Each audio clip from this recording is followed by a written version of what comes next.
2025, New Year's Eve, where I'm at. And phones are open 505 510 4226. The only thing is, the sound quality may not be perfect, but we'll see. I'm willing to try it, and we'll get the best possible sound that we can. So again, the number is on the screen, 505 510 4226. Open topics, end of the year, sentiments, grievances, confessions, criticisms, etc. Hopes and fears. I mean, if you're still scared of some of these things, this is the last night to talk about it. Because my one resolution for New Year's Eve is to no longer tolerate bad conspiracy theories that are actually mislabeled as even theories. If people are settled in their opinions about things, have at it. It's not my place. I'm not going to interrupt your state-created religion, which is what we're really looking at here. It all comes down to religion. What's up, Austin? Thank you for joining. If you're in the chat, you will be getting a blue wrench free of charge. What's up, Pippi Langstrup? Thank you for joining. Yo, she says. So we have a list of PSYOPs that we're going to talk about. First of all, we're going through the PSYOPs of the year. So right off the bat, there's one that you think deserves special attention. Let's do it. But starting in late November into December, January, you had the drone panic, which is a wave of fear and media attention around mysterious drone sightings over Jersey and the East Coast. And this particular PSYOP started as mostly rumors, and people were confusing airplanes, normal airplanes, with drones. And it's because sometimes perhaps the plane is taking off or landing, or it's making a turn, but from your perspective, maybe it's a little difficult to tell if you have bad eyesight. I don't know. I'm trying to give them the benefit of the doubt. Because what you had were people reporting drone swarms over residential areas. Well, all of these were reviewed, and they were all determined to be just regular airplanes. And Venus. There were people who were convinced that the planet Venus was a drone. People were confusing planets with drones. People in New Jersey, I should specify. But I think it might have spread, actually. I think the whole thing started spreading, this panic. And it took rational minds to beat it back, into its place, which was just a panic.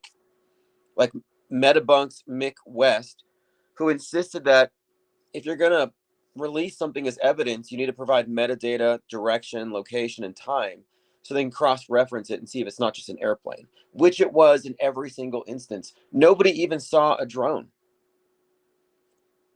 Complete fabrication, complete hoax. Now, who's responsible for this? The people with the fake sightings? I think this was something that was, in my opinion, I think this was a deliberate psyop, maybe a gullibility test. I think there's something to it. I don't think it was organic. So that was the main one in January. When was Austin Metcalf stabbed? Because this one followed in the wake of Sinners. Got to get the months right. That was in April, so we should actually push that one back. I want to go in order. Again, we're just discussing the major PSYOPs of the last year. 2025 was very good for what we do. The Charlie Kirk event was one of the best examples of a psychological operation with all of the usual hoax indicators, as well as hallmarks of a staged event. One of the best examples since probably the Boston bombing, if not Sandy. And in that context, it's very good for us. This is good for business. It's good for the purposes of elucidating these points, educating this new platform, this off-world stage perspective on what we're really looking at. Jamarian May says, PSYOP safe space. Well, this is the only place where psyops aren't safe, but you can safely discuss them. By the way, chemtrails is a psyop. Mandela effect is a psyop. These are what you would call direct actions where a target demographic is hit with some kind of cognitive sabotage inducing misinformation line. That's what they're doing. They're just slinging psychosis at people, seeing what sticks. Seasonal gift and gadget says Happy New Year when Sirius gets to the lowest point in New York. Yeah, Sirius is going to fall very soon. Tonight's the night where everyone worships the dog star. They hug strangers, scream and dance, and all that around the big ball falling from the sky, which the ball drop represents Sirius falling. Sirius is also associated with the Egyptian New Year. And I've heard various explanations for why it's called the dog star, the blazing star, the gods, the dog star reference, from what I've heard, has to do with, I believe, the idea that it warns of the annual floods. And so, like a dog, it issues a warning. It's also, I think, something about Anubis, the psychopomp, the dog-headed god to the underworld. But it has a great deal of significance in the various New Age cults. And last year, someone called and mentioned some interesting things about Times Square and the ball drop and the significance of Times Square. Maybe they'll call back. Dinah Southard says, use the same cherry fake dyed in to get the recorded security cam. Oh, yes, yes. Did you see that at America Fest? They recreated the Charlie Kirk death tent. They should have allowed everyone to experience it. Like, hey, put on the squib, get your freedom shirt, get your custom gushing neck wound stain on your shirt. Like, that was grotesque. And there were people doing these thirst trap selfies at the death tent. Like, they should make a recreation of the Ford Lincoln with like prosthetic brains and theatrical blood in the back. Pose on the back of the car like Jackie, like on all fours on the back of the car. Like, what the hell? And Miles Mathis finally caught up on this whole story about how 2 months before the assassination, JFK made a home video where he gets assassinated, and they enlisted the aid of their Secret Service agents. Sounds to me like a rehearsal. But yeah, 2026 is going to be fake AF. Eddie F says New Year's, new psyops. Yes, but we've got to point this out. Every single psyop we are going to experience in the next year is already planned, already scheduled. It's on a program that we're not privy to, but we can ascertain what's coming up based on the wider media ecosystem, which is an inherently predictive model. It has you can extrapolate from what the masses are being targeted with, and from that determine or guess, somewhat predict what we're likely to experience. And right now, I would say uh, elite bunker stuff is big, and nukes are so hot right now. And then you've got the Odyssey coming up which has Poseidon, which I think is very significant in the way that the nuke has been presented to us symbolically. Godzilla, a metaphor for the nuke. The Kraken symbolism. The nuclear submarine, Hunt for Red October, even Hulu's The Tempest. We've had many examples. Well, there's this new one called Paradise, where there's this radioactive tsunami. But there are many examples of the nuke being characterized in such a way. And then you have this weapon that Putin's bragging about called the Poseidon, which can apparently take out coastal cities. And again, we're talking about a sea attack, a sea-based attack. So that's what I'm saying, is that you can kind of predict, but we don't know what's on the program, but it is known. Crisis actors are learning their lines right now. Some of them train on the spot. Like the last guy that asked Charlie Kirk a question was caught on camera rehearsing his response to the shooting before the shooting, putting on his cry face, his shocked face, the gestures. It was all there.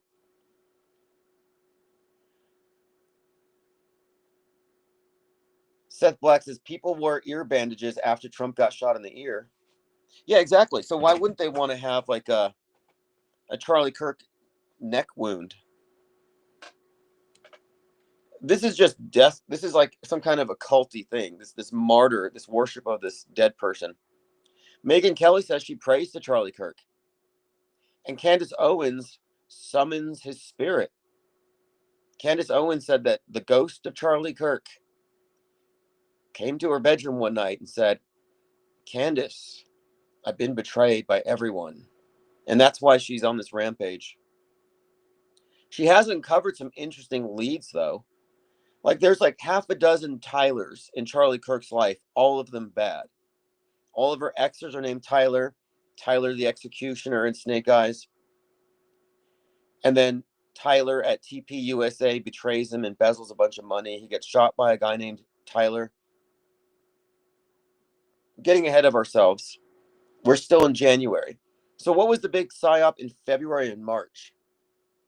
Before we get into, I mean, I really think this last year kicked off with the stabbing of Metcalf because it was the twins.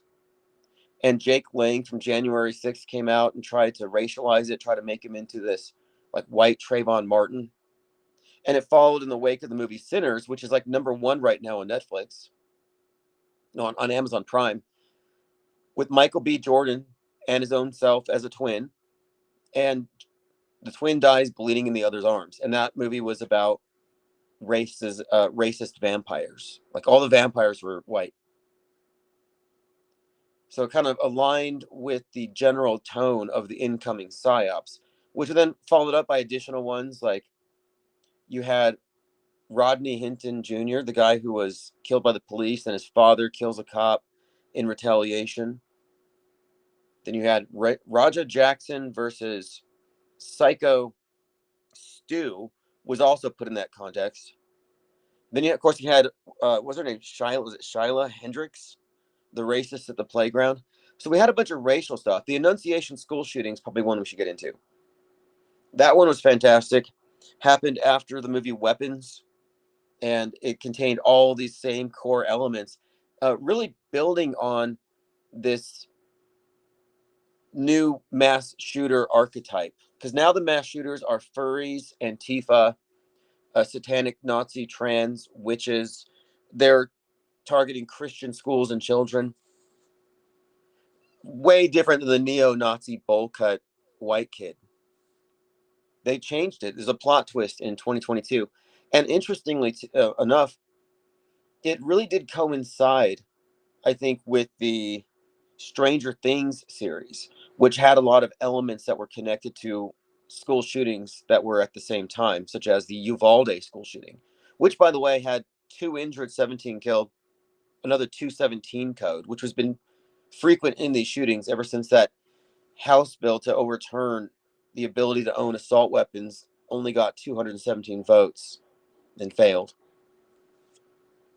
But again, Stranger Things has consistently been used to add a couple of things into the world stage.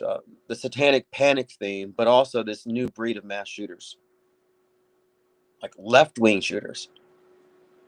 I did not see that coming, but they had to do it, I think, because the right didn't care about mass shootings because it was public schools, which they're against, and the shooters were usually on their side.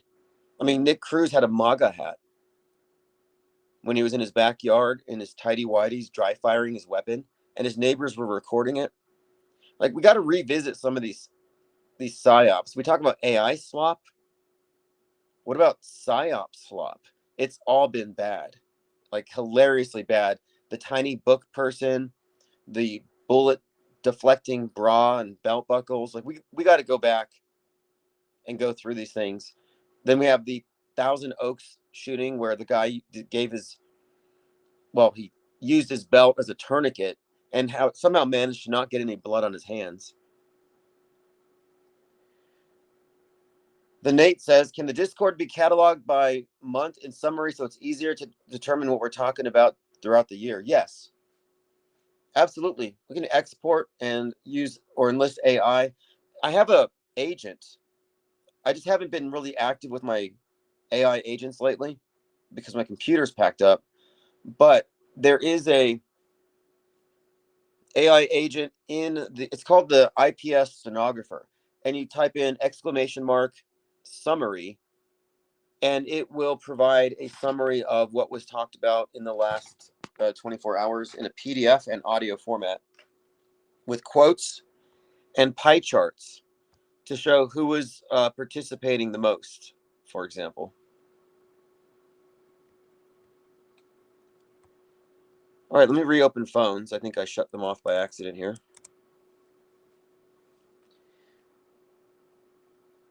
All right, continuing. Going through your comments. Lily Bell says, hi, thank you for joining us. Plain Decoded. Donna Southard says, Candace, the Witch of Endor. Well, Candace Owens has been targeted by Alex Jones lately, and people are making a lot about this beef. And I don't even think they're competitors in the sense of, professional competition, because both of them agree in the big live 2025 that Charlie Kirk is dead. If you believe Charlie Kirk is dead, you've been deceived. There's enough information to cast serious doubts on the entire story. And now it's become a joke. Erica Kirk has rendered this thing into a joke.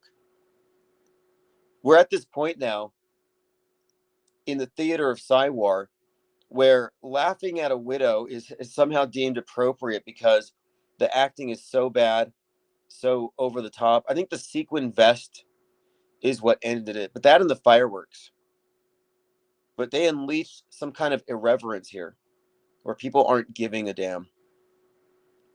Yeah, pie charts. So you get a pie chart, it's like 33% of the comments were by Diana, 22% by, and this is just me messing around with these AI agents just to see what they will do.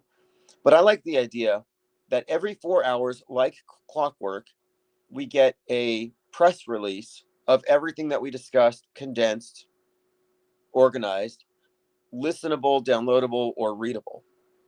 And this is just sort of a prototype for what will be implemented in the IPS newsroom once the tabloid goes into production.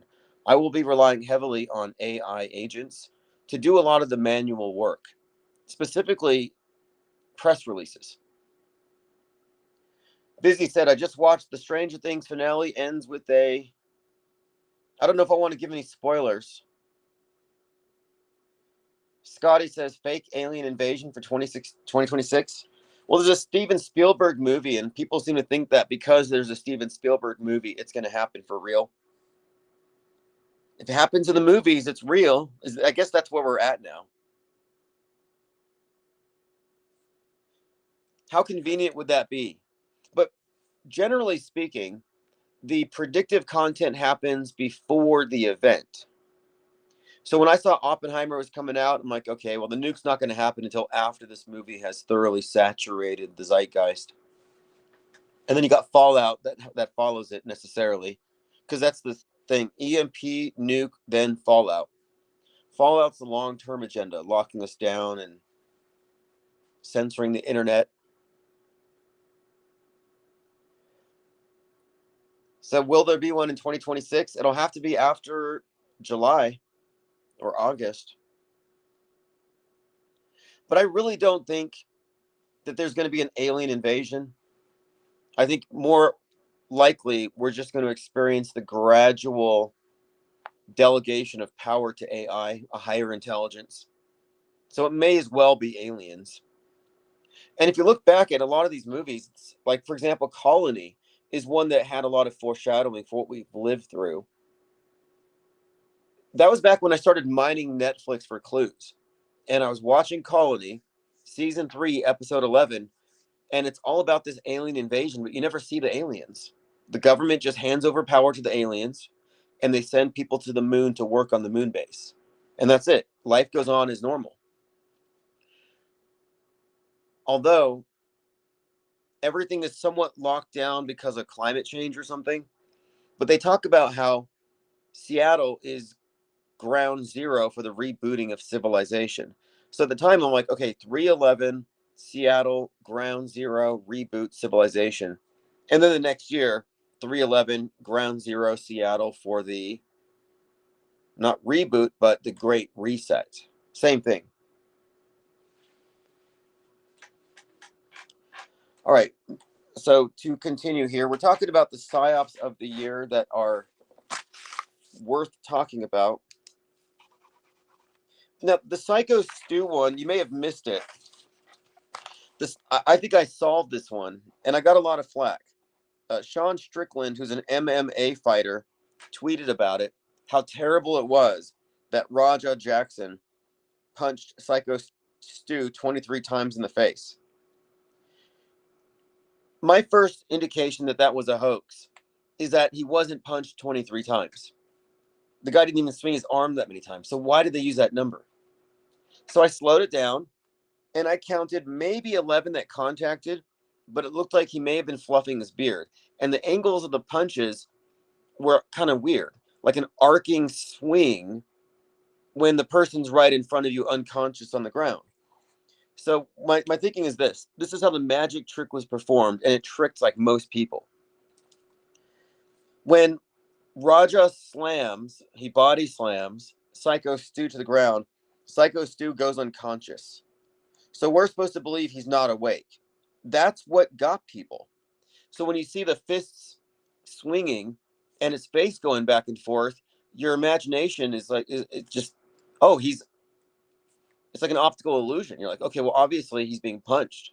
Because if he's not awake, how is his head jerking back and forth like that? That's the illusion. The fact of it is, he was not knocked out. Psycho Stu was not unconscious. That body slam was consensual.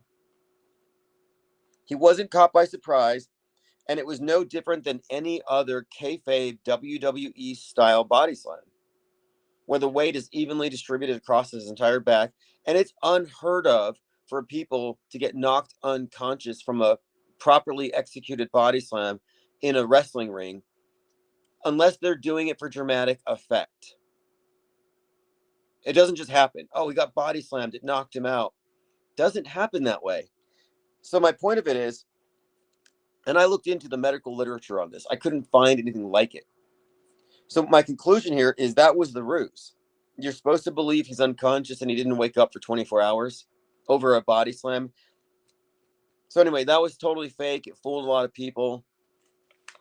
A lot of people got very emotional, and many of Sean Strickland's fans threatened to come to my house and punch me in the face dozens of times to show me what's real.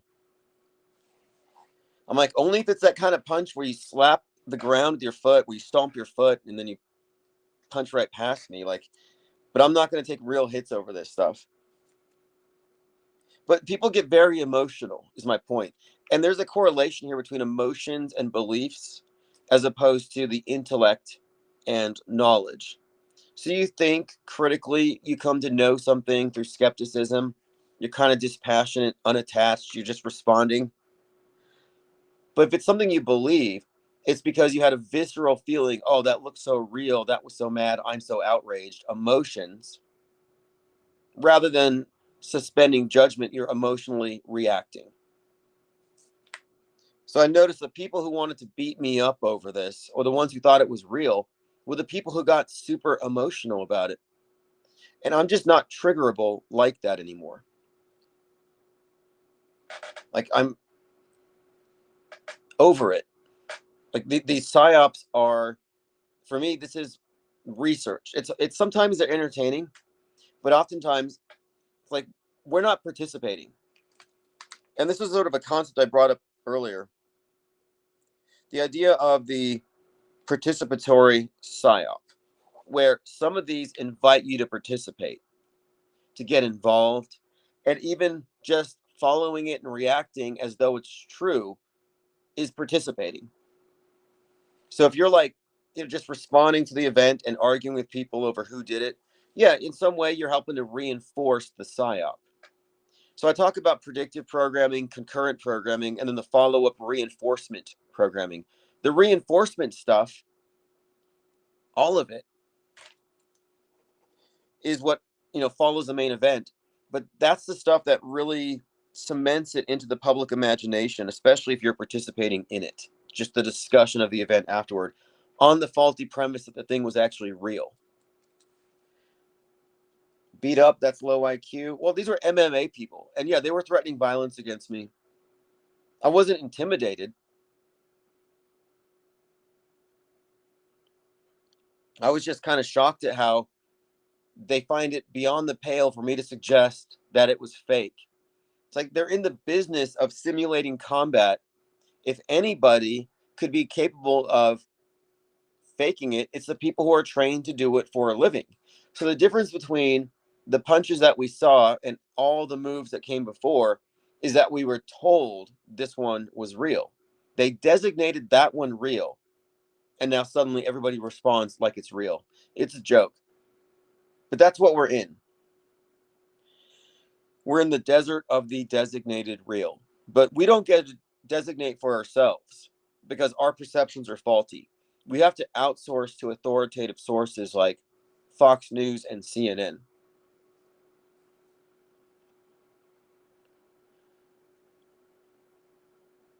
Happy 2026, you auto hoaxing MFers, says Penguin Doctor. Yeah, is it? It's 8:26 p.m. here. I might still go to a party or so, or two or three. I've been invited to a few places, but I'm kind of not inclined to go driving around when all the drunks and meth heads are going to be drag racing and doing donuts and stuff, firing guns in the air, stadium fireworks at the crossroads. Like, it's kind of unhinged out there right now. And I had this premonition, but it may not mean anything. I had a premonition about going to a graveyard or having to go to one, and I thought it meant somebody was going to die. But I ended up having to drop off some candles at a graveyard just by coincidence. So I ended up in one anyway. So maybe that was it. No one had to die. Poncho Lefty says, I don't get it. Who benefits from the Psycho Stew fakery? Okay, now that's a good question, because that's what I always ask. Because somebody was saying about that Anthony Joshua boxer and his car crash where two people died and he survived. Like, well, why do you think it's real? I don't know if it's real. I just don't know if I have enough information to think it's fake. What is the agenda behind the fakery? So the Psycho Stew event, what would be the agenda behind it? In its utility, the way that it was used, you will find the clues, because it was only promoted in the far right media ecosystem, the manosphere, the MMA types who are big in conspiracies. But all of the people who are being inundated with woke right stuff and the racialized psyops, they took the side on this one that it was essentially a racial attack. They racialized it, just like they did the stabbing of Austin Metcalf. And it was coming from all of the major influencers. And I heard some people just say some things that were just, pretty much suggesting that the reason why he couldn't stop attacking is because he doesn't have any self-control because of his race. That's what people like like Stu Peters and many others were saying. They turned it into a race thing because we just had the Shiloh Hendricks scenario where she's making money on GoFundMe for being racist at a park, and then Carmelo Anthony's making money after killing that white kid, and that was turned into a cause. And this kind of culminated because after the Psycho Stu thing, it culminated with the stabbing of the white girl on the subway by a black assailant, which was then turned into their white George Floyd moment, according to Charlie Kirk, until he was killed and he became the white George Floyd for their movement. But it was racially charged. That's what I think the intent of it was. And if you look at what social media is doing, is it's giving the psyop entertainment complex a direct conduit to every single person to get them to participate in these events. to get them to absorb the memes, to be hit by those influencers, and to fall into these bubbles. Nate says, yeah, Poncho, Psycho was a continuation of the racial tension from the subway. Which came first? Was Psycho Stew first? Or I think the Psycho Stew was first. Although the subway killing wasn't made public for like a month. And that was a stabbing in the neck, sort of like Charlie Kirk's. And there were many neck injuries. Even the Ryan Routh, who tried to shoot Trump in the golf course, had tried to stab himself in that exact part of his neck with the pencil in the courtroom. A lot of neck stuff, though, we had noted. Even leading up to the Reiners being killed with their throats cut. So you had Austin Metcalf, the stabbing, a lot of knife stuff as well. And by the way, the movie Sinners was all stabbings. It's a vampire movie, so a lot of impalings and stabbings, a lot of bloodletting. And at the end, the Grand Dragon and the clan, who are all vampires, get mowed down by, I think, machine guns or something. Very good movie, by the way. If you haven't seen Sinners, if you like horror movies, vampire movies, I think it's very well done. I had no idea they weren't really twins. Okay, so we talked about Psycho Stew. Okay, the subway killing with that Irna. What I don't want to know her name because everybody's like, say her name, paint a mural of her. She's your sister, and you're Charlie Kirk. And Jack Posobiec at Amfest, which has 33 stars on its American flag. He's like, if you want an Erica Kirk, be a Charlie Kirk. If you want a Charlie, be an Erica. Like, wow, I don't know. This veneration for this dead guy is that they have an empty chair for him that they still honor. They had empty chairs for him at Christmas. Jack Posobiec's up there saying on Thanksgiving, what would Charlie have for dessert if he was here? It's necromancy in these evangelical churches where they have AI Charlie Kirk delivering sermons about how dying's not a big deal. It's like getting promoted. You can do more work from up there. I've lost a lot of respect for religiosity itself in 2025. Not one religious person saw through the Charlie Kirk facade and the hoax and the act. They buy it. They think it's all authentic and real. It's like, oh, your religion doesn't give you any discernment about obvious deception in front of your face. And then you watch these people just get duped through their emotions and everything else into this this new religious I guess it's more of a political religion, this religiosity. It borderlines on state-olatry, where they're basically just worshiping the government now. Idol worship. Like, people are mocking it, but the fact of it is the believers are fully backing the idea of Erica Kirk coming out with fireworks with Nicki Minaj and launching this new career, which seems to be the whole purpose of the event itself. Nobody knew Charlie Kirk.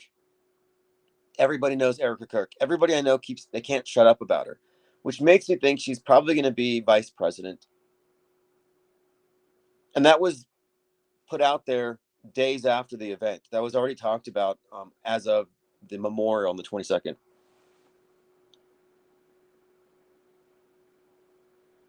Nate Watley said Psycho was kind of easy to detect because it was recorded and documented from beginning to end as if they wanted eyes on all angles except for, yeah, we should point that out.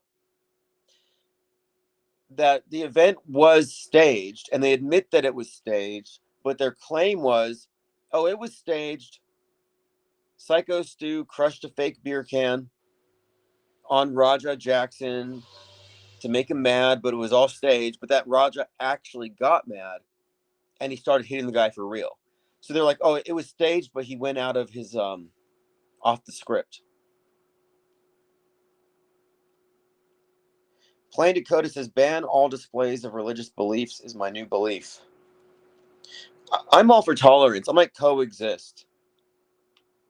If you're a Scientologist, you're a Mormon, you're a Muslim, Jehovah's Witness, you're all good with me. 'Cause, some people prefer to exist in a very subjective state of belief, a little more abstract, a little more solipsistic, because you can. It's a luxury that we're afforded these days. I have no problem with it. I'm just not a believer.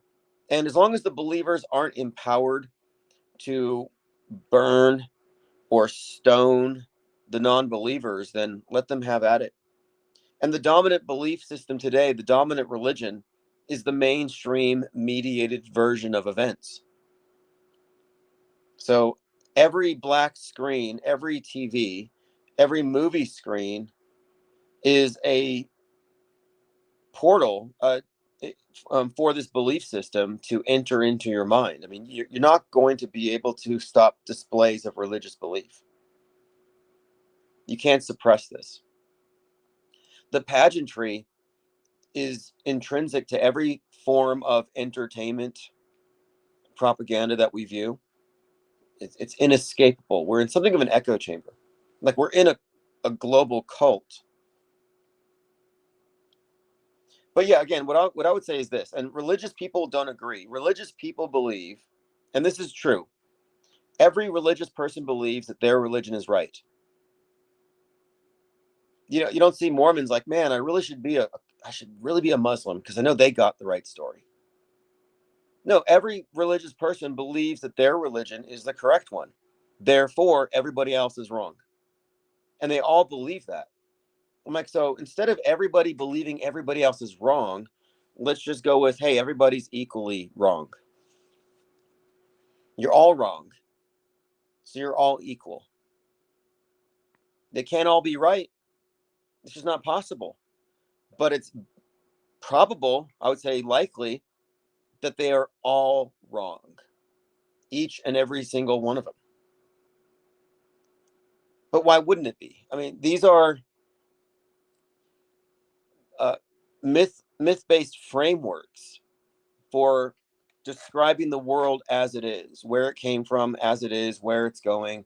It's to create a worldview, a context for one's life. It's just mythology. Nothing wrong with that. Oh, that's a good question. Poncho Lefty, I'm glad you brought that up. Did you ever find out who paid the Etsy witches to curse Charlie Kirk? So that whole thing was the Jezebel witches, which totally connects to Snake Eyes and the Hurricane Jezebel. And the general story or idea of Jezebel, as it's used today, refers to a deceptive woman. And every single entertainment counterpart to Erica Kirk, from Snake Eyes to Heads of State to The Tempest, involves a Jezebel, a betrayer. And that's what she's looked at as right now by a ton of people. So the fact that you had Jezebel witches throwing in a curse only adds to this general story of this image they created. It's not an accident that people have come to this conclusion that she's not this tragic widow, but that she's some kind of power hungry, clout chasing, uh, soon to be politician. Like, so she's, in other words, they created this image by design. And those Jezebel witches, yeah, that I recall that story. I had to put that into my list here.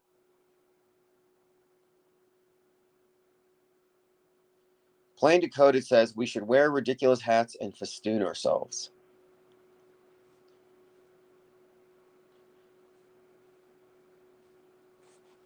Well, I think I should point out here that my main issue here with religion isn't really about theology in this context. I refer to religion as sort of a branch of government at this point, just like entertainment. These things are all interconnected. Busy says, Tim, Caroline Kennedy's daughter died. The New York Times article is 9 minutes and 11 seconds. That's right. You mentioned this. She mentioned she was going to die on 11/22, and then she dies, and the article's 9/11. The Kennedy curse. Jenna Lovecraft Reeve says, I have Times Square live up on my TV. Well, apparently there's a lot of events being canceled because of the threat of terrorism.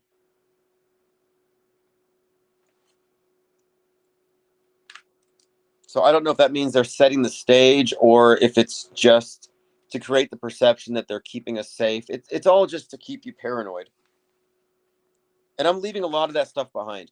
Like I said earlier tonight, if you believe in conspiracy theories, it's not my place to disabuse you of that. It just reveals that you have holes in your mental immune system. Your mental immune system is compromised. You've got mind AIDS, which is curable. You can actually cure mind AIDS. It's a modern miracle, and it's free. You just listen to Infinite Plane Radio, and it will inoculate you. You will go from a triggered, reactive, emotionally engaged psyop casualty to a skeptical, detached, but responsive off-world stage media critic. Much better place to be mentally.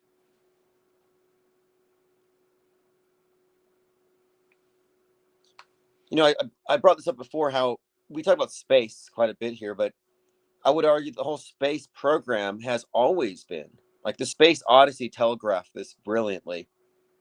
The space program has always been, the program itself has always been the programming of your inner space, the space between your ears.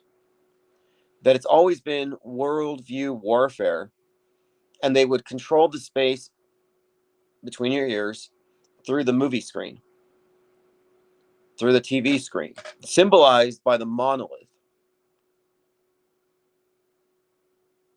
Pete Tripper says, too bad I can't rewind and watch this live feed at 2x speed. I think you can even go faster. I have Audible, and sometimes I'm up there.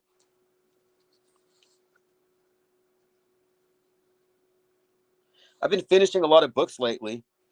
Ever since my 10-day media fast, I've reestablished the habit of reading daily.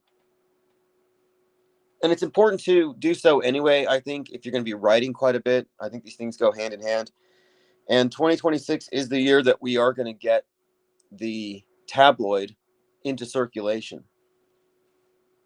I want to have the first issue out at the same time that I begin promoting the book across the plane. It's a whole other topic, but the IPS Insider is going to serve a number of purposes as far as our overall objectives. It's going to be a way to also network, which is a huge part of what we're doing right now. We have to aggregate all of the Truman Show escapees. If you're on the way out, if you don't fall into the triangulation of the media duopoly, mainstream and alt, if you're not still adhering to conspiracy theories as though these things are viable theories or likely explanations, if you're out of those containments, these compartments, you have a place, and that place is the off-world stage perspective. That's who we're trying to reach. Now, the people who are clinging to guardrails, who are huffing the chemtrails, promoting anti-vax, like, they can stay. They can stay engaged in the Psy-War. They can remain casualties. It's like they have PTSD or something. Like, the Psy-War never ends for them. And in my view, if you're scared, you lost. That's the game. If you're scared, you lost. And people say, I'm not scared. You just told me that 5G towers will sterilize me if I don't sleep with aluminum foil pajamas. And they try to downplay that they're scared. No, if you're warning me about anything, you're scared of it.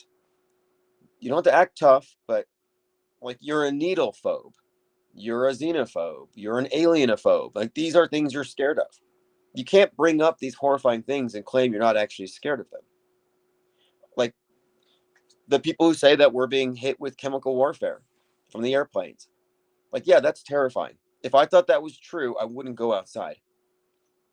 So you don't have to play like you're tough and that you're just gonna tough it out. You're gonna be stoic, just gonna inhale the aluminum and barium. Just shows they don't really believe it. Fear is the mind killer, says capture the loops. That comes from Dune. And there's another Dune quote that I have to bring up here because it explains everything about the world stage. Okay, here it is. This is the best quote, and I hope I put this in the book. They are not mad. They are trained to believe, not to know. Belief can be manipulated, but knowledge is dangerous. So that distinction between belief and knowledge is fundamental to the iPS think tank's assessment of world news. And the categorizing of people as MSM, MSM plus, is to categorize them as believers and alternative believers. And if you're a low information news consumer, you are a believer. Unless you're doing some reality testing and not telling anybody, you're just a believer. You have to be satisfied with that and trust your sources.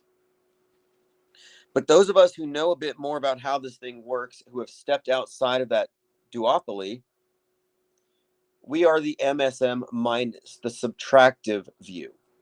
And instead of believers, we are informed non-believers, if not knowers. And that's because, of course, belief is consistently being manipulated. Look at what they've done with TPUSA. And knowledge is, in fact, dangerous. Certain types of knowledge can be dangerous to the system. Ignorance is also dangerous. What's amazing now is that we're entering into a dark age so fast that I kind of think that if you haven't seen through this thing by 2025, you're kind of screwed for life. I don't know if you can get through this anymore. Like, I think you're done. And the reason I say so is that the only reason why some of us arrived at these conclusions and started looking at news more critically is we started seeing through stuff. But you will no longer be able to visually detect the fakery in the coming months. It's going to become seamless. So then what? You're not going to have these spontaneous awakenings, random people noticing stuff. It's not going to happen. It's not on the menu. So if you haven't already figured out how this stuff works, and if no one gives you a clue, I think you're locked in for good. This is akin to illiteracy. We are entering a new age of illiteracy, but it's a visual illiteracy, which I think is worse, because when you hear something, you can deconstruct the words and reverse engineer it and study it to the letter. Look for internal consistencies, logical fallacies. But if it's a well-constructed visual lie, just an image, you don't have anything to criticize it with. There's no foothold. It looks real to me. And that's where we're at. I saw it on TV, so it's real.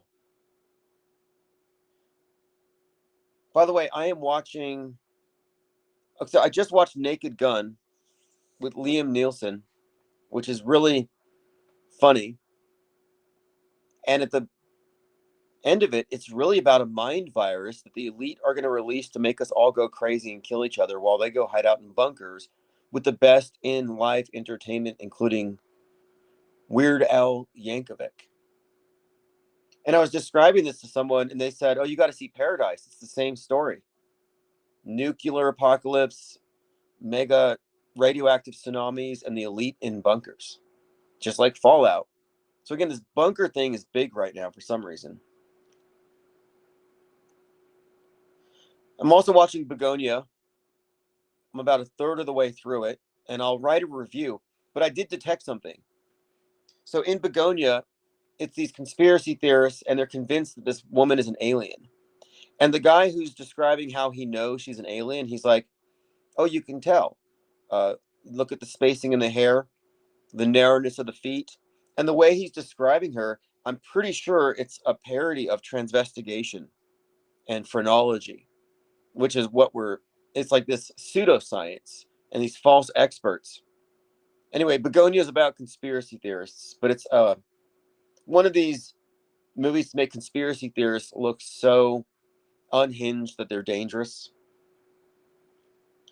Capture the Loop says, I like your take on religions all being equally fake. People are killing and arguing over a fake realm of existence. Who has the best control of imagination? Yes, who has the best stories, the best mind viruses? But yes, all religions are equally fake.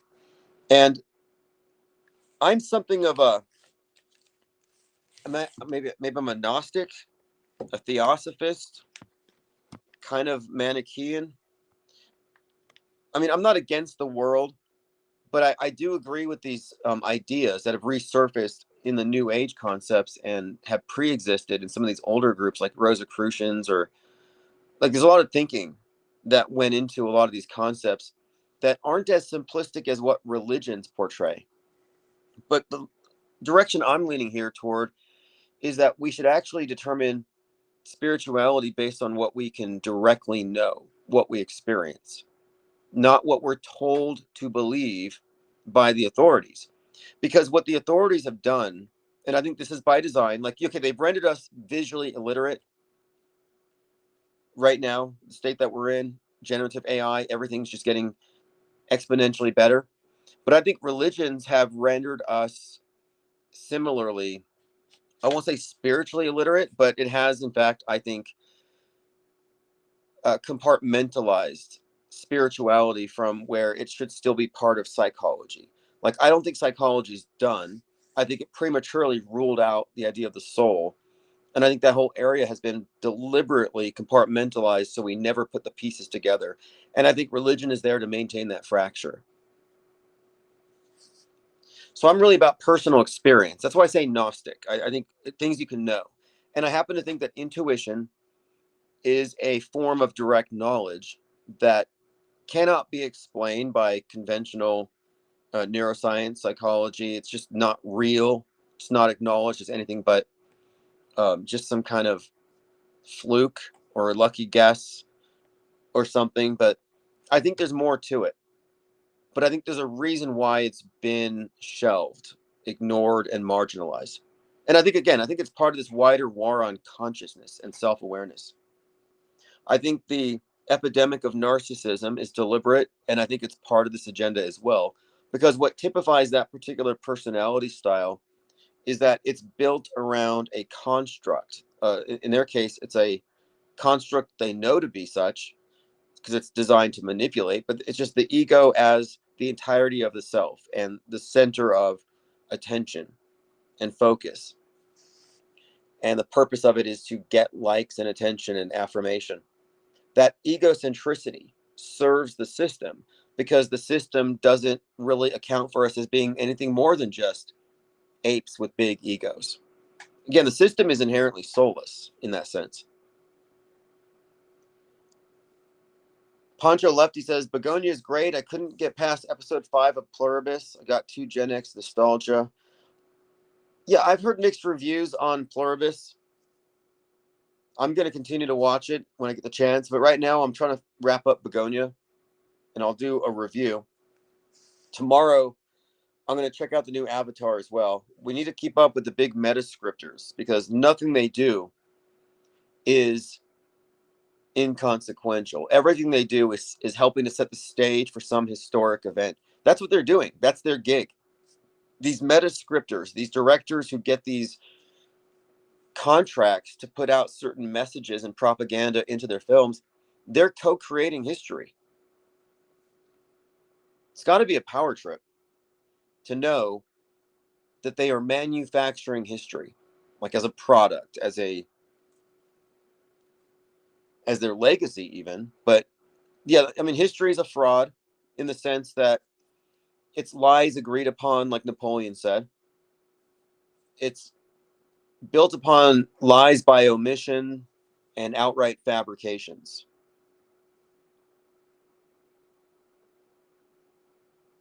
What's up, Mom with Son? Says cheers, Tim and IPS. Yeah, so this is the end of the year live stream. We're just going over a number of the big fake events of the last year. And then, of course, preparing for 2026. And just as we get to the end of the year, I finally get my books in. So I just dropped off some copies. There's more to come. I'll be ordering copies of the handbook for the recently deprogrammed, and I'll maintain them here as many as I can in my personal inventory so I can sign and ship. And I'm going to start including PSYOP trading cards because I have some unsold. I'll include those as bookmarks. Capture the Loop says leave the stage behind. Yes. So the off-world stage perspective is simply that, because the stage area, the world stage, is a closed informational system. It is the perspective that we're given from the monopoly on worldview, the official version, the consensus, the collective Truman Show that we're meant to internalize. But if you don't step outside of it, you can't really see it. What we're talking about here is a framework. And we have framework independence. Hoozle says, am I banned or do you not trust me? I don't trust anybody. I don't even trust myself. But here's your wrench. So what we have here is independence from their framework, which means that we have more, whenever we look at any event on the world stage, we have more information than the people who are inside, because we're including things they're not allowed to or they're not privy to know about. And so they don't include these things in their assessment. The assessment of media events from the mainstream or alternative perspective are incomplete, inadequate. That's why Candace Owens and her fan base, millions of fans, will never find the truth about Charlie Kirk. They don't have enough information. They're blinkered. They're guardrailed. They don't have in their realm of possibility fake deaths, simulated deaths, fake assassinations. That's not part of their menu. It's not in their menu.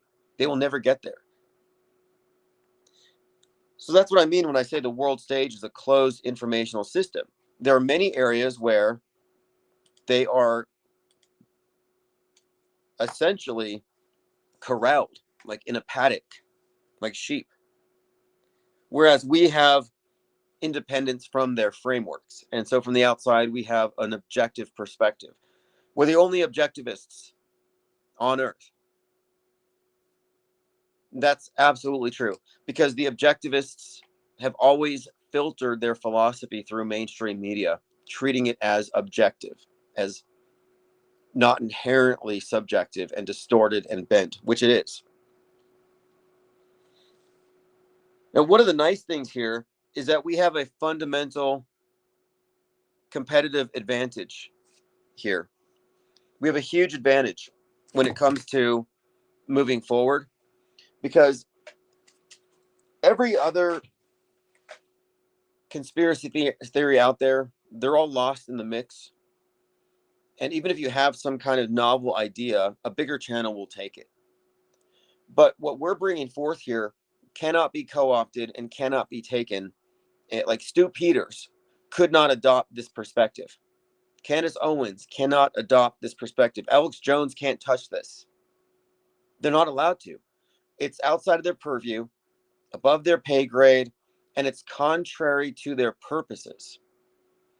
It would be self-destructive and it would be ruinous. They cannot address the world stage as such. They're in it. They can't talk about it as though it exists. That's the big conspiracy. The big conspiracy is this. I talk about this often, like, what is the big point of it? Well, the proactive creating of history is actually putting us into a simulation. That's the whole point here. Yeah, King Ravana, we will be doing the PSYOP trading cards soon. I've been on vacation for 2 months, if you haven't noticed.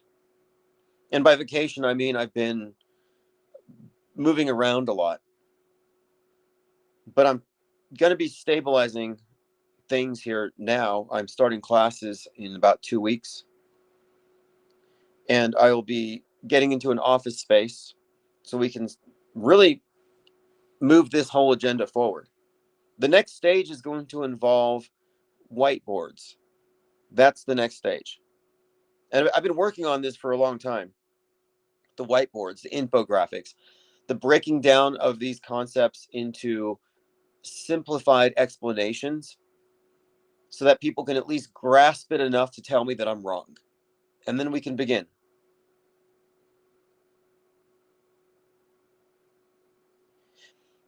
And you know what's more? Some of these infographics are probably what's needed to describe an invisible prison. You have to be able to create the images so people can understand what I'm saying. You know, we're talking about this compartmentalized system, worldview, timelines, how we have two timelines that have been fused together, the metascript concept. All of these things can be better explained with graphics. Poncho says, I rotate those trading cards in the fridge. My guests roll their eyes, but they'll get it someday. Right. Well, we have to, it's the Overton window, you know, the window of acceptable discourse. People have only been taken so far. They're allowed to talk about Snake Eyes predicting the assassination, but they can't talk about Tempest, heads of state. The music video is just mentioned, but they can't go on into the nuance. So you'll notice that the narrative only transgresses so far into conspiracy, into the media's lying, but it's like only a safe distance. And the public won't go any further than they're allowed to go. Like there's this guard railing process, sort of like AI. In fact, the term guardrailing was used by us before it was adopted by these various AI companies to describe these planted narratives that divert free thinkers from continuing along a certain line of inquiry. And these planted narratives redirect them into mainstream acceptable places. So we've been breaking the guardrails one after another. And we're noticing who still clings to which particular guardrail. Because even one of these is enough to keep you in the world stage closed system. If you want to get out, if you want to go off world stage, if you want to see the program so you can actually be deprogrammed, you will have to let go of a lot of lies that you've come to believe in. And beliefs are not sacred, they're not sacrosanct. Just because somebody believes something and they might cry if you say it's fake, that's no reason to defend it. And we're in the information age. We can transition from belief to knowledge. We should be Gnostics. We should be knowers. And again, Frank Herbert from Dune, they're trained to believe, not to know, because belief can be manipulated. That's from Dune Messiah. I may have to rewatch that. I know that Dune had some concurrent programming with the Kyle Rittenhouse thing, with the hand in the box. But look, the PSYOP trading cards are going to blow up in 2026. And from the little testing that I've done, it's very profitable. And everyone I've shown them to have had good reactions. And a lot of people who collect trading cards in general will likely gravitate towards these, especially if we make some very interesting or poignant ones. I have some ideas, as we all, I mean, people have been sending me ideas like crazy. So we're going to continue with the PSYOP trading cards as well as the tabloid. Those are my primary objectives for this year. I mean, this is a publishing company. That's how I decided to make this work. I also have a line of short ebooks planned for each of these world stage actors that we talk about, where I do a thorough breakdown of each one. So, like Elon Musk from a Metascript perspective, Donald Trump from a Metascript perspective, Daniel Penny, Luigi Mangione from a Metascript perspective. So, I want to do these shorter treatises on each of these characters to show how ingrained they were into the culture before they even became popular, because they were introduced through entertainment as an idea, as an archetype. So far, we're up to 48 cards. 36 of them have been printed. Tomino says Dune Part 3 will be released in December 2026. Poncho Lefty says battery's dying. Sorry, guys. I'll hang up and listen. Yeah, thank you for joining.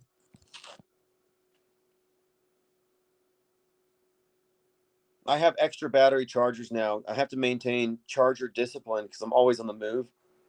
And running out of power is not productive at this time. But as far as the PSYOP trading cards, once we get to 60 or more, I'm going to start doing the randomized collections where you put them in the individually wrapped sets of, I think, 20 something. 2X Hoozle says, so will GTA 6. See, when Grand Theft Auto comes out, it's probably foreshadowing the next spate of riots. How much do riot actors get paid? Crowds on demand. I know there is some organic stuff that does happen here and there, but it's one of those unanswered questions. For example, I'm talking about scale. January 6th was fake. Nobody died. The riots were staged. If you don't know about that, you haven't done your homework. Woo's news. But I was thinking about that. I'm like, if you look at how many people were there, how many actors were available, then it could answer the question about how they maintained control over the Charlie Kirk scene. How many people in the audience of 3,000 were actual just random spectators, and how many of them were actors with previous experience?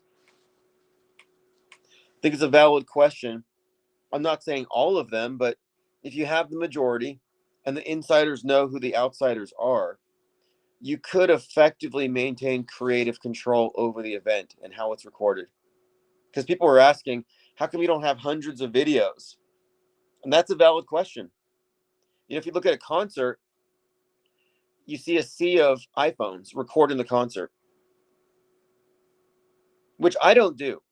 If I go to concerts, I do not take my phone out.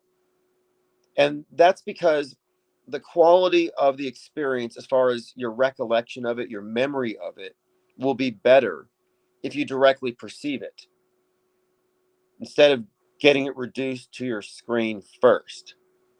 You can always look at someone else's recording. I'm not going to filter my perceptions through the black mirror.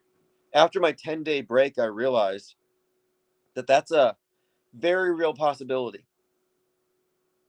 With this attention economy, every second of your attention is being sought after. And there's incentives to continually acknowledge this thing and look at it. And I'm like, okay, I got to make sure that, because you only have so many hours a day, so much time in a day. I don't want to divert one more second than I have to immersion in their system. 2X Hoozle says Bondi was fully staged as well. Yeah, so Bondi and Brown's University happened at the same time. Brown's University had 2 victims of previous school shootings on lockdown. A statistical impossibility. And then at Bondi, you had the cheesecloth guy who had previously been shot at 10/7. Then he comes to this Hanukkah event, a similar event, and he experiences it again after having warned everybody that something bad was going to happen. And then while he's in the field bleeding from his head, he takes selfies and does a video of himself, earning a Golden Hoggy Award. And then he goes back again after the internet memes the heck out of him for the spectacle of the obvious fake blood. He gets memed like crazy. So he goes back there again, and then he cries, and he records it. And that's some serious crisis acting. And I don't think he got paid as much as the guy that stopped the shooter, the guy that was shot in the arm and the hip. But you couldn't tell because he didn't have any blood, because Cheesecloth guy took it all. And that guy, who the hero in the story, who took the gun, he made more than $2.5 million on GoFundMe. But yeah, the Bondi Beach shooting was entirely staged and fake. The guy who recorded it, the cinematographer, was some well-known cinematographer who just happened to be there with his camera. And the video goes viral. And they use this as an excuse to start further censoring content because of children and minors, etc. So they're, building up this idea that we can't have this content going viral. Well, it's fake anyway, but these psyops all have multiple agendas attached to them. And this one obviously is censorship attached to it.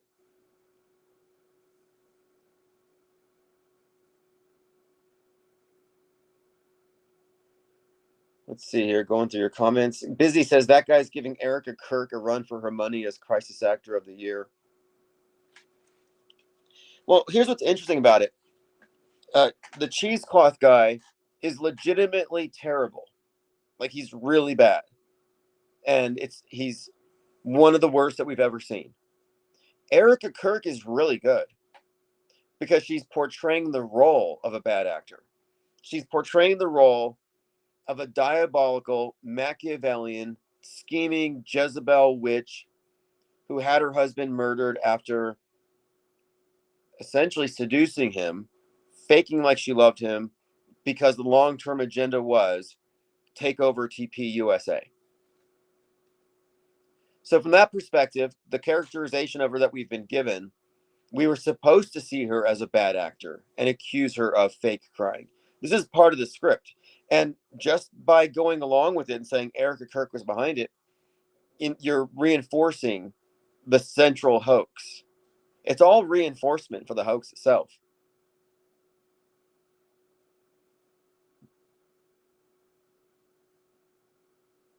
All right, let's see what we have here. Going through your comments. Amusement park rides that simulate Abe Lincoln, JFK, CK, and George Floyd. Yeah, I could see that working. Like a PSYOP theme park. That could be fun. Like school shooting drills with paintball guns. Definitely, you could portray. I'm going to be Lee Harvey Oswald. You'll be Lincoln. I don't know about the Chauvin Floyd thing. Might be in bad taste. Riots, a street where you run down the street burning dumpsters and smashing windows. Maybe a run through Kenosha where you play the role of Kyle and you run through town and the pedos chasing you. A guy tries to hit you with the skateboard, and then the communist burglar jumps on you and you got to shoot him in the bicep and the squib explodes. Or some kind of Butler event where you're on a tower and you're trying to shoot the guy at the podium. Of course, it would have to be kind of like a carnival setup. But yeah, I think you can make it work.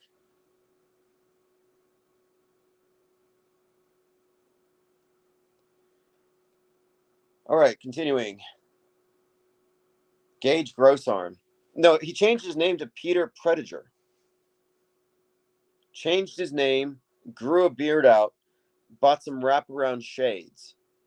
So he's deep cover, but then he goes on the news to tell everybody that he changed his name and he needs some money because somebody tried to run him over with an SUV.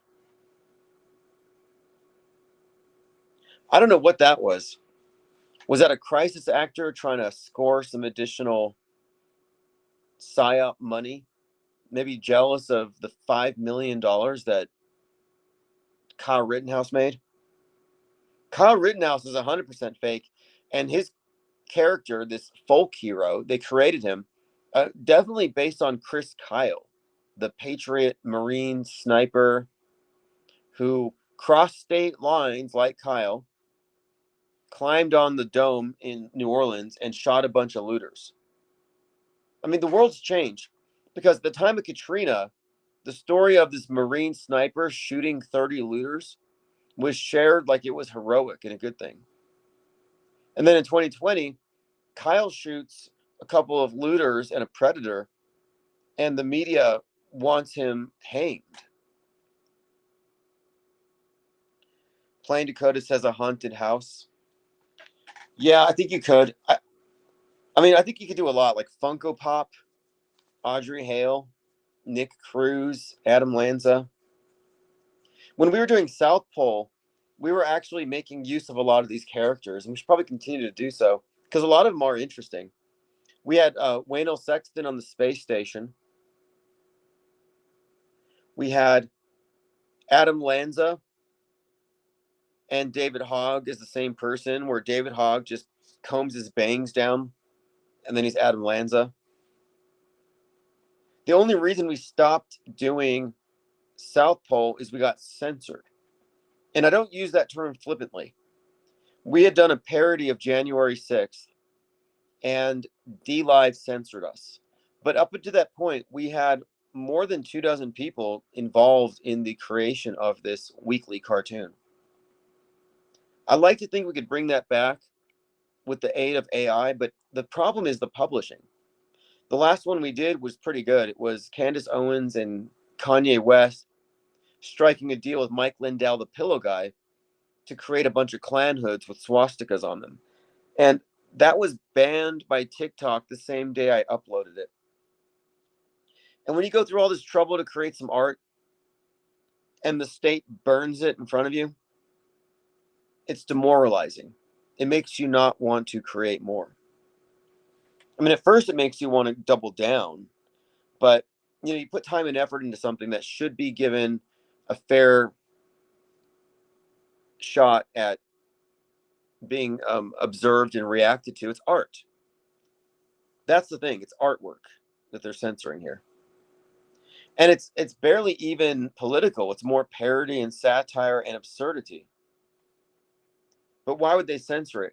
And my thinking is this: because we were attempting to create content that would have viral elements, even if it's just one scene. And the whole premise of South Pole is exposing how things actually are. So it's kind of like the off-world stage perspective applied to South Park.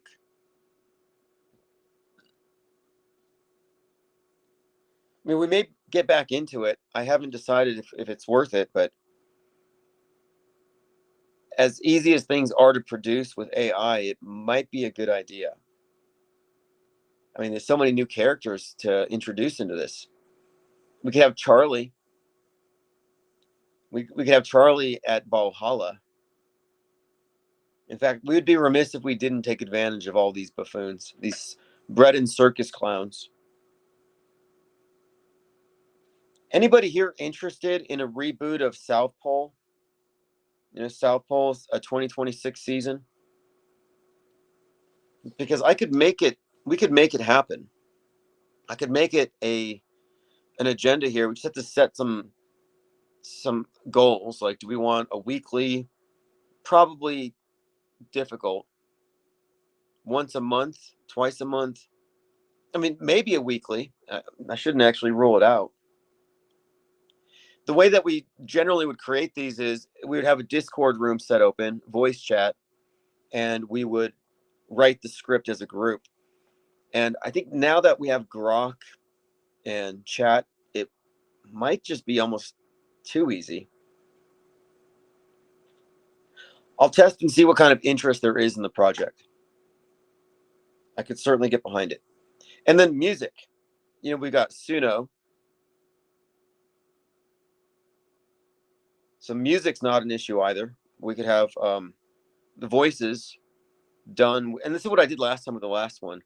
I recall, I think we used, because the last episode that we did was at Epstein Island, which was purchased by Elon Musk. And they used the temple with LED screens to create the South Pole for the flat earthers to go down and fake a visit at the South Pole. And beneath Epstein's temple were these stables where Elon Musk was creating these hybrids, like the island of Dr. Moreau. So if you haven't seen that episode, it also had Ice and Sori with Ye on a leash, and he was addicted to helium, which I think is a true story.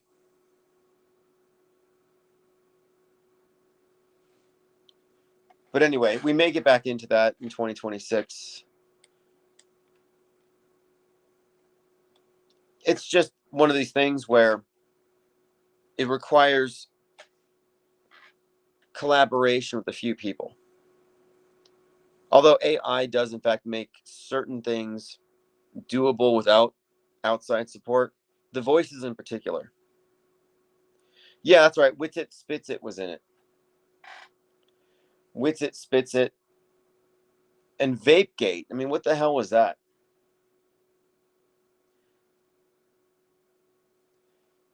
Vapegate was one of the worst things that could have happened to that entire event, and I still don't know what to think about it. I'm at the point where if something's real and it's on camera, there shouldn't really be any question about it.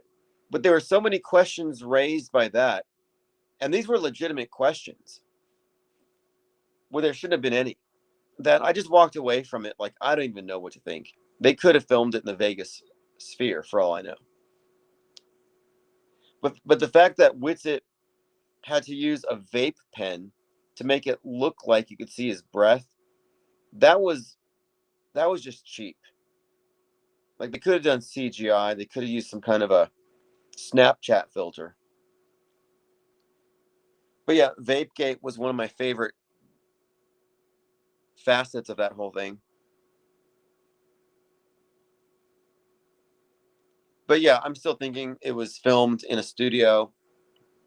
You know, and there's no reason to think so. They got on planes and they went through all the trouble, but they're the ones who made it seem questionable.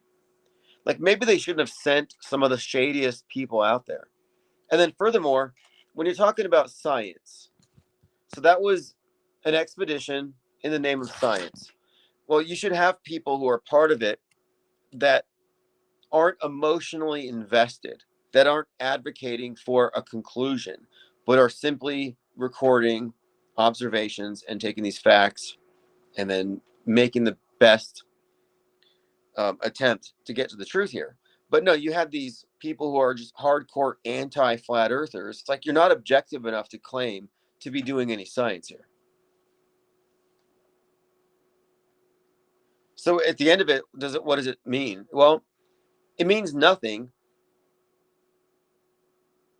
except for the end of the contrived flat versus round debate, which is always irrelevant and missed the point. 2X Hoozle says TFE was filmed on a soundstage. It could have been filmed at the SpaceX headquarters. There are any number of places where it could have been filmed. That's my take on it. And I have a few reasons for thinking so. But I'm certainly not trusting any of these individuals, because why would you trust people who don't know the news is fake? That's one of my main criticisms of Jeranism, is that despite his terrible opinions about the shape of the world and the people who question it, because the guy's very hateful towards flat earthers. And look, I don't care if someone says the earth is flat. Flat earthers are actually just skeptics who've become skeptical about everything. I don't think that's a strike against their character. The name flat earther is a misnomer. That's just one thing of many things they're skeptical of, but it doesn't mean that they say the earth is flat. They're just saying they're skeptics of the model as presented. So it's an open question. They need more information. That's what we're saying. We want more information. We're seekers. So for him to turn his back on all of these skeptics was kind of cold and revealing. But he doesn't know the news is fake. He thinks people die in psyops. He thinks school shootings are real. And this goes for all of those people who went on the trip. They don't know about 9/11. They don't know about anything. So their opinions about cosmogony, the shape of the world, all this stuff, it's like not relevant to me. 2X Hoozle says no wind into Antarctica proved it was faked. I think what got me when there was this scene where the drone seemed to react, because the drones won't run into a wall. It has some kind of a sensor to prevent it from hitting a wall. And as it goes off into the background, it stops as though it were reaching a wall. And then, okay, here's what got me. The first 30 seconds when Jeranism steps foot in Antarctica, you know what he says? He says, whoa, those mountains, ha, ha, ha. They look like I could just reach out and touch them, but they're 10 miles away. Like, why is he laughing about how the far away mountains look very close? And he wasn't the only one that did that. So it was a big scam. They probably could have gone to Antarctica, but they decided, it's cold. Let's just do this thing at the studio and pocket all that money. Does anybody trust that preacher? He looked like a devil. That whatever his name was, Duffy. He's like 33 years old. I don't know, very questionable character. Plus, he's a religious nutcase. And anybody pushing mainstream religion is questionable anyway to me, because I'm pretty sure that mainstream religion is a facet of government. It's just more mind control. Again, it's there to spiritually neuter us. Like, we shouldn't treat it like it's some institution that elevates us in any way. No, it puts people at war. Every religious person hates every other religious person. I mean, that's fundamentally true. Now, it's all glossed over. It's passive aggressive. It's not overt. But if you get down to it, the basic premise of their worldview is that we're right. We have a divine mandate. They're wrong. We must conquer them. They must submit to us. Mason Free says, are we doing this live? No, this is a replay. And that's just a very bizarre coincidence, the timing of you asking that. 2X Hoozle says they were strolling around in t-shirts and bare-chested. There's no way. Yeah, there are so many things about it that I just found to be very unconvincing. And then Witsit Gets It is also one of these characters who I find to be very skilled as a polemicist.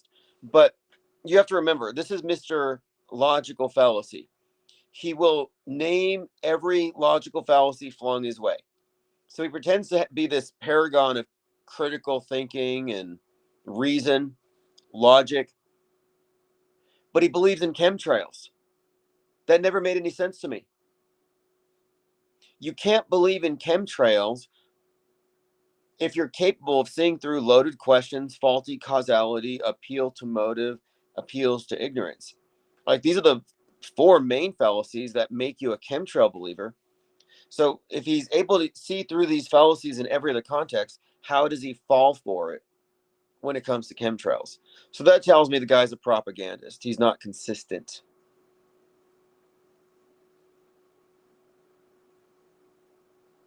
Jenna Lovecraft Reef says they charge like $8,000 per person for a cruise to Antarctica. What they tell you is Antarctica. I have no reason to trust anybody in this place. And whatever you say about space, I mean, is space real? Is it fake? You can't really say space is fake because up is real. You look up there, it's there. But is space travel real? Are moon landings real? Is the Earth as shown from space real? Are the astronauts dangling from bungee cords actually in space? No, that's a stage. So what we have are known unknowns. We may not know, but we know what they're showing us is fake. So that leaves us, and we know this because additional information reveals it to be unbelievable. So that leaves us in the position of being informed disbelievers about something that a lot of people just take for granted. But what's behind it, I don't know.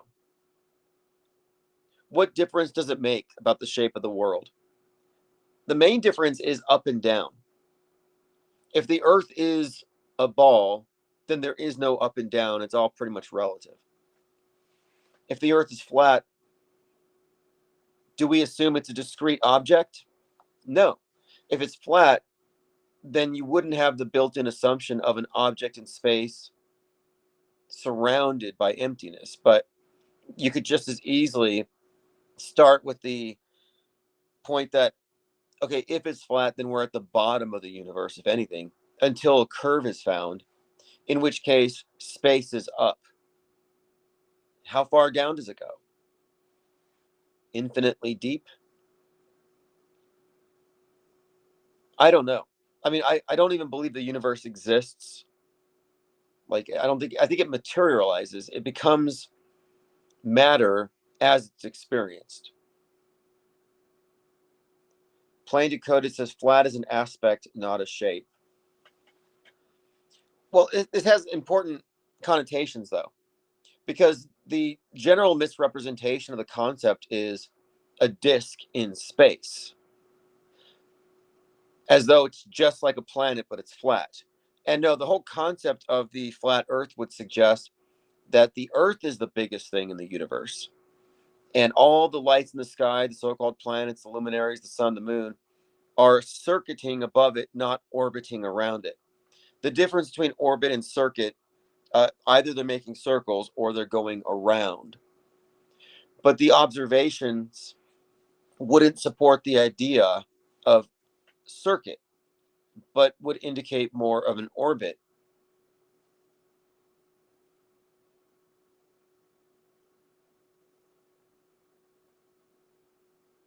But anyway, what you mostly have are straw man arguments on both sides. But the shape of the world question has always been a misdirection from what I think is more important to ask, which is open or closed system. How do we get our worldview? Because even if the Earth is as advertised, a round spinning ball, 25,000 miles circumference, it still doesn't therefore mean that the pictures we've been shown from space are authentic. They could still be misrepresenting it for a lot of reasons. Perhaps they're hiding a continent that we're not invited to, like Atlantis or something.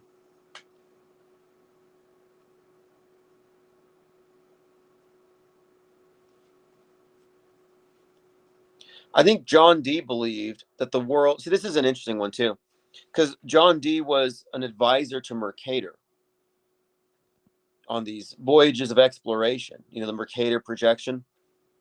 They had this famous letter between the two of them about this supposed magnetic rock at the North Pole that was 33 miles in circumference of this black magnetic island. But anyway, so on the one hand, John Dee would seem to be someone who accepted the results of the Copernican revolution. He's working with the cartographer on creating this globe. And yet, at the same time, in his private work and his magical practices, his Enochian magical system, which is named for Enoch, the patriarch who talked with angels, uh, in that whole system of magic, the universe is conceptualized as a square, a flat plane with multiple layers to it, which they described as ethers, like levels. Very interesting concept here. But this idea also contains the notion that you could divide the universe into four basic elements, which they symbolize fire, water, earth, air, with the fifth element being the experiencer, the quintessence, the soul incarnated into that world. And this is the basis for magic ritual, which all really borrows from John Dee. Like all the modern occultists, the Wiccans, the various schools of thought on magic, they all work with this idea of a magical circle and the invocation of the four directions and spirit. That's where the pentagram comes from. So his concept of the world seemed to include man as a part of it, and that's experienced as a plane. It doesn't even get into shape. That's not even a consideration. What's more of a consideration in this school of thought is how we are a multidimensional being, and how do you access these higher dimensions of yourself and of the universe, and how this, and the idea here, which is intriguing to me, is that if you can elevate to one of these higher planes, you're getting into the causal realms. Before anything is manifested, it exists in these ethers where your ideas, your actions there have a greater impact in the material, kind of like the source code. And so the idea was like increasing the idea of magic. This sort of magic was the idea that you could increase your power over the material universe, sort of like if you were to throw a rock at a mob chasing you. You know, at best you're going to take down one person because you're on a level plane. But if you were to ascend up onto a mountain and throw the rock and trigger an avalanche, you could wipe them all out. So the idea was leveraging these subtle planes to increase the power you have in the material plane. John Dee was the original 007, and he famously conversed with angels and demons through his iPhone. Well, it was a black mirror, a black scrying mirror. But supposedly, all you need is a black mirror, some incense, some candles, some chalk, some invocations, and that little iPhone could be a portal to some, I guess, the upside down. But anyway, his system of magic is largely what got popularized as ritual magic through Golden Dawn, Aleister Crowley, the satanic stuff, the Wiccan stuff. It all comes from him. Very interesting character overall. I brought it up because, on the one hand, he's a globe earther. On the other hand, he has this metaphysical model in which shape is not even a relevant component. So, what is it? Do we live on a flat plane and we're somehow co creators existing at a very low level, but with the potentials of elevation and ascension? Or are we egotistical apes on a rock that's orbiting around a sun, which will at some point burn out, ending our entire story? Charming Anarchist says, as long as the sheeple believe there's a limited amount of resources, all's good in the empire. Let them argue amongst themselves over the shape. Well, look at this from this perspective. We know for a fact that history is real, but that they augment it with a bunch of fake stuff. So there's the objective reality, and then this narrow interpretation and augmentations that are added onto it. So we get this embellished version, a distorted version, but it mostly adheres to the real thing. It's just it adds some stuff. It's a distortion. It could very well be that the earth is as described, but they misrepresent it in order to artificially create scarcity. Because that's the idea here. You know, they lie about history. Why wouldn't they lie about the maps when there's such an incentive? The incentive being resources.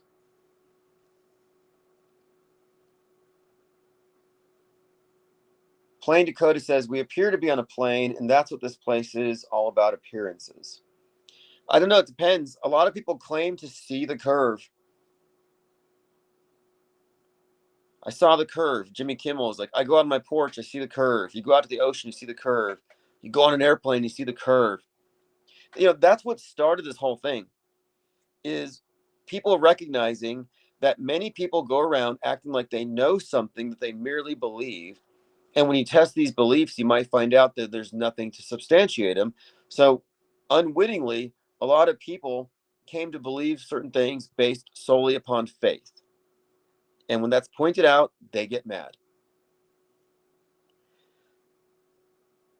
And then it's like, okay, you have faith that the world is as they say because it was shown to you on TV, but these are the same people that lie about every single historic event, that manufacture your worldview. But you're going to think that they're being honest about this. And then what they show us of space and space travel is really bad science fiction. So why would anyone just believe at face value anything?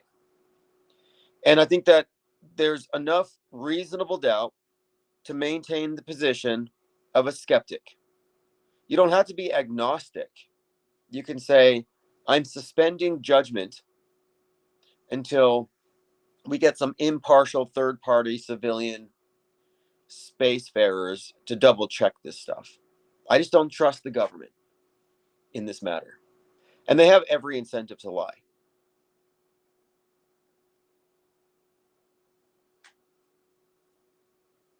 But you might experience it as a plane, but you're certainly not going to find anybody that agrees with this. And largely it's a matter of conditioning, because every movie, every cartoon, you're constantly being hit with the globe, the curve, the solar system as presented. But one of the things that we also noticed during the evolution of that conversation is the recognition that most people who believe stuff believe so on sparse evidence, and those who don't believe tend to know a bunch more about the thing they don't believe in, which is why they don't believe in it. For example, liars tell lies, and the people who believe those lies believe the lies unless they have more information that contradicts it. So those who have more information arrive at disbelief. And so what we constantly found was the people who believe the official model and all the official narratives regarding space travel, etc., tended to know very little about space. So then you arrive at this conclusion where, okay, we're looking at an area where we have to outsource our perceptions. So you're left with no choice. You either believe it or you're left with this blank spot. What are you going to do? You claim agnosticism forever? How long can you hold out before coming to a conclusion about what you believe?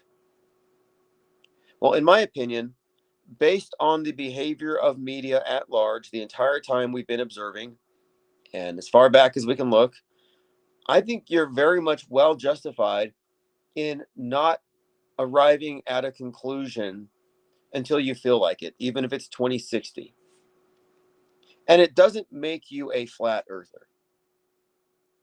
It just means you don't believe that the world as we have been shown is undistorted, untainted, unaltered. There's a big difference. You can't let them use some pejorative to marginalize your skepticism as some kind of aberration when it's actually part of the scientific method. In fact, don't you believe the science? Well, no, science isn't something to believe. It's something to use. It's a methodology. So you shouldn't believe the science. You use what the scientific method provides to create the best theoretical model to arrive at what is true, but it's not strictly a belief system. No. And skepticism requires that you suspend final judgment until you've assessed all the available facts, the best information. And new information always has to be included, even if it reframes the entire model. Plain Dakota says because it's a religion. Yeah, I've been saying for some time that we do have a de facto religion, world state church, church of Nasatology.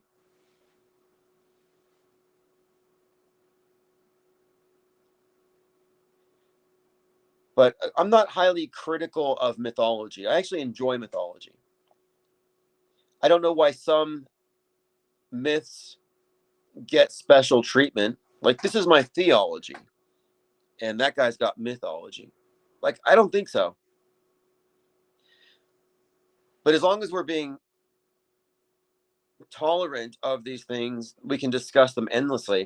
My interest in the topic of religion is also in how many of the traditional religious motifs, archetypes, myths, and characters have been brought back to us through modern entertainment, but surreptitiously, not overtly.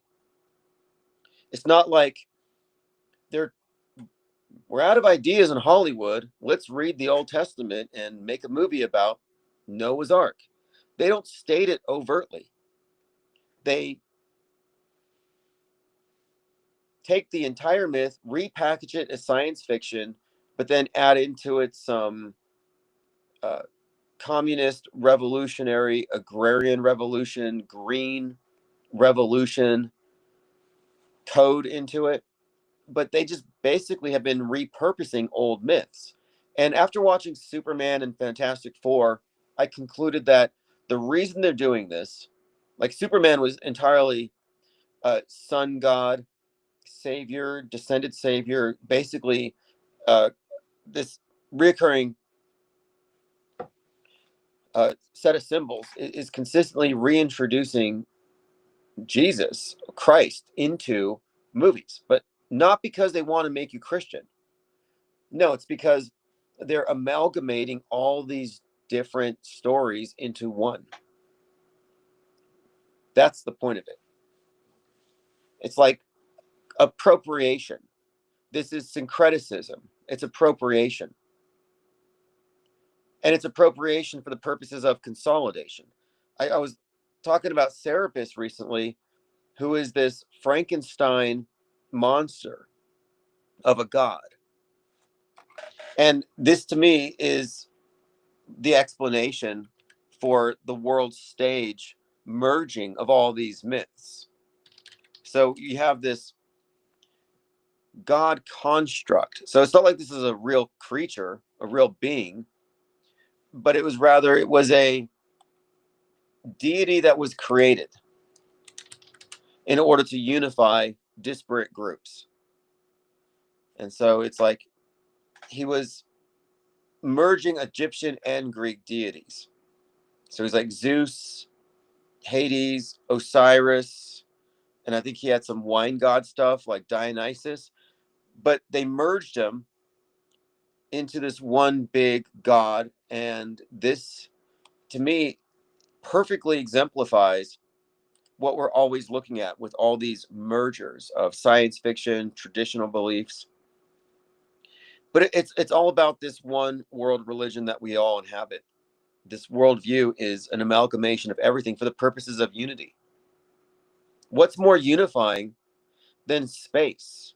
It's the heaven that everybody believes in, even if they have different traditional religious concepts. It's been superseded by space. What's happened says, this is the best podcast there is. If you're not listening to IPS, you're probably a chump. Thank you. I appreciate that. I've started doing the archives again. I'm getting back into routines here. Made possible by all of you. So thanks again for being members, subscribers, commenters, researchers. We're going to begin 2026 by embarking upon a very important mission, the Great Deconstruction. And the Great Deconstruction is going to create this permanent fixture, as you will see, as we unveil this thing. But generally, we're talking about a timeline from 2026 back to we'll just say 26. So we want to have like 100 years on a timeline. And we're going to have all of the major historic events that we would contend are likely fake or staged. But we're going to have the mainstream version, the conspiracy versions, and then the third column will be the metascript perspective. And this is where we get into the breakdown of the characters, the directors, the predictive and concurrent programming. And we begin to identify this other element. How far in advance was this event planned? When was this on the program? And then as we get into the details and the connections between the movies and the directors, I expect a lot will be unveiled. But one of the things that will be for sure is we are going to reveal that there is, in fact, something you could call systemic fakery. That entertainment has always been co opted by government for propaganda purposes, that it has always been entrained, and that entertainment has been used to reinforce the manufactured fake history that is performed in front of us as we internalize these fake stories that are then reinforced in these echo chambers ad nauseum until they become permanent fixtures in our collective Truman Show. Plain Dakota says 3 Mile Island didn't it have a big concurrent movie? We'll have to look. And we're going to go into directors, actors, and all of their associated movies with a fine-tooth comb. It's going to be revealing. My point of it being a permanent fixture is this. As this gains traction and as it starts to fill out, it's permanent. It's irrevocable. You can't just say, oh, this is fake, dismiss it. The crowd that's always like, oh, these are just conspiracies, or this is the simulation. No, they lost their arguments in 2025. 2025 was the year that the coincidence theorists and the gematria calculator people had to basically step down. I mean, I'm sure they're still doing their thing, but they're no longer authorities on this matter whatsoever. The people who say, oh, the stuff between entertainment and fake events is merely a coincidence. Yeah, you don't know what's going on if that's your perspective. And we do.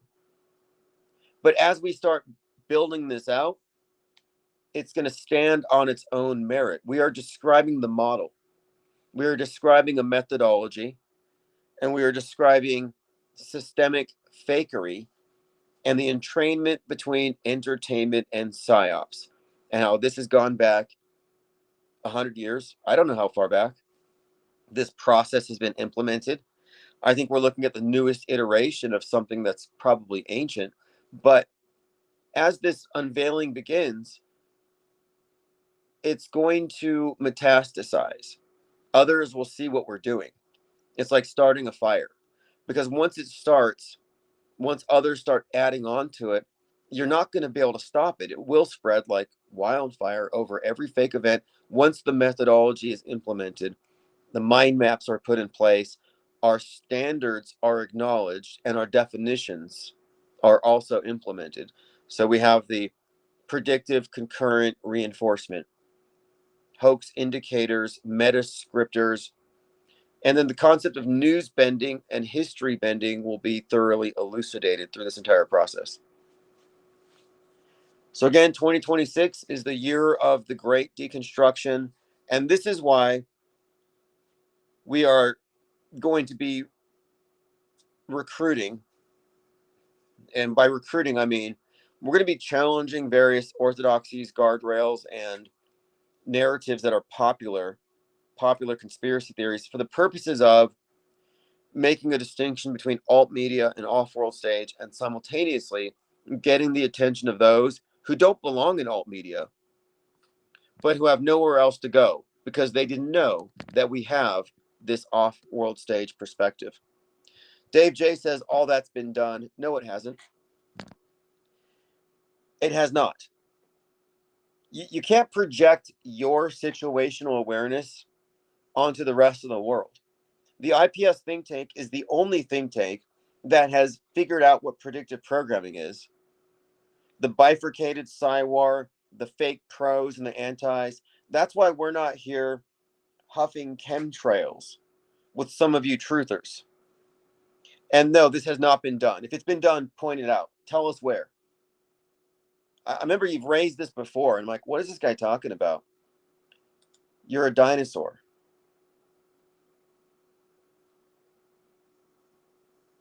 That's why he lost his wrench. If somebody wanted to smack Dave J and temporarily remove him from the arena, I'm not going to complain. That's what the wrench is for. Somebody handle Dave J if you want to. I mean, I'm not telling anybody what to do. This is not my personal army, but if I were in a room with this person pushing these agendas, I probably would have dusted him by now. No hard feelings, though. I mean, this is all just a game. This is the arena of ideas, and we are trying to have honest conversation, but we get some people who push some very dishonest claims and hold them up as equally valid to our refutations without ever acknowledging our refutations. So these are believers, hardcore believers in delusions. And we can no longer treat these as equal because they're not. Thank you, Anonymous 3666. Again, it's nothing personal, but it's quality control. We're quarantining this platform against any hangovers, any holdovers from the alt media ecosystem. And the reason why we need this distinction is this. What we're trying to do, the objective here, is to create a disruption. And we have a major advantage. We don't have, as far as the iPS think tank, we don't have any kind of constraints to any particular framework. We're operating outside of their frameworks, and they don't know they're in a framework because they haven't stepped outside of it. You have these Truman Show captives trying to lecture us like they know something we don't. No, we are the most informed media analysts on the internet speaking about these things. It's a perspective thing. If you don't know about psyops, news bending, the world stage, the program, the meta script, predictive reinforcement, concurrent programming, systemic fakery, entrainment between psyops and fake news and meta scripters and government propaganda through every entertainment vector. If you don't know about this and include this in your frame of reference, you're underinformed. You don't have a complete assessment. You're blinkered. That's just a fact. Plain Dakota says Dave J figured it out already. Yeah, that's what I'm saying. So solipsism is compatible with the world stage belief systems. You can coexist. You can have your own personal religion, your own personal cosmogony. You can claim you're God. It's all good on the world stage. But out here, we don't really have to tolerate that. We stepped outside of that closed system that elevates belief to something equal to knowledge, direct knowing, experience, reality tested facts. And if your reality tested facts contradict their beliefs, they throw your facts out the window. Like, no thanks. I don't want to be a part of that. I'm not a part of it. I'm actually a conscientious objector to your world of lies. I like that some people in the chat, they spell beliefs with a capital LIE. And I think that's valid. Because, lying is the basic technique of witchcraft. Aleister Crowley wrote a book called The Book of Lies. And the word of the new age, abracadabra, which means I create as I speak. And the idea here is that magic is about implementing the will at the highest level to where you're a self-aware co-creator acknowledging the power of words to create, that words are spells. So if you accept that premise, you live by it, and you are very calculated about the statements you make because you believe that words are spells, then what does that say about your interpretation of lies? Well, then you would recognize that a lie is the use of the spoken word to alter or warp or distort reality. So, magic is a way of imposing your will, distorting reality through what? Through spells, which are often lies. These are spoken as, and I see this in a lot of spellcraft and schools of magic. There's different theories on it, but a lot of them do contain ideas of statements of intent, where you're not wishing for something, emphasizing that you're lacking it, but you're speaking as though you've already obtained it. Fake it till you make it, lying. So, lying is inherent in the world stage. It's a lie world order. You got these false stories, these lies that are believed. And so the believers are the enablers of the lies. This world of lies only exists because we have believers who carry the lies. If it wasn't for all these maids patients, the world wouldn't have been shaped by mind viruses. Somebody just had a countdown. A bunch of people are drinking champagne and making out or whatever. A couple time zones away from here. So there's a couple more hours till we reach it here. I don't have anything in particular planned. I don't have a kazoo or confetti, but I'm pretty sure where I'm at, there's going to be people firing guns. So I don't want to even go outside unless I get shot. Happy fake New Year, says Anonymous 3666. Yeah, how do we even know it's 2026? It could be 3026, but we're in some small region compared to the rest of the world, and we've been quarantined. Like, we're in the village. That was the story in The Village. In the movie The Village, you have this commune where they're living like it's mid 1800s, rural, no planes, no 20th century, and they don't know that they've been quarantined and they've been kept 100 years, a couple hundred years behind as far as technology and education. Imprisoned by ignorance. And this ignorance is maintained by the elders, that they're called. They're elite, the elders. And a lot of Saturnian symbolism built into that. But the elders maintain a false worldview to imprison them in their ignorance and to keep them blissfully unaware. So a lot of them are very happy, but they're also ignorant and terrified and totally mind controlled.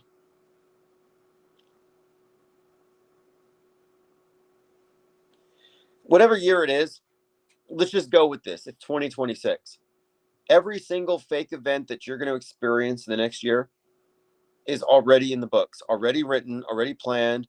Crisis actors have already signed their non-disclosure agreements. The CGI work has been done. The squibs have been ordered. The agencies involved have all been tapped on the shoulders. Hey, this date, we're going to do this. Netflix is going to release contemporaneous PSYOP reinforcement content. So we shouldn't act surprised. Like, when something that happens, we don't need to react anymore. By reacting, I mean like a visceral reaction, like it actually happened. But we should instead be not jaded, but just observant. And then we will respond when we have a little more time and information. But you're not going to see me leading with engagement bait or falling for truther bait, which is something that's consistently observed. And look, truther bait, which refers to false narratives about the event planted there to make the conspiracy theorists look dumb. That's a very common facet of a PSYOP now. It's a hoax indicator because real events don't have a bunch of fake narratives planted all over to mess with the heads of conspiracy theorists. No, only fake events do, because they account for the people who won't believe, and they want to discredit them and misdirect them because they're being accounted for because the event is planned and fake.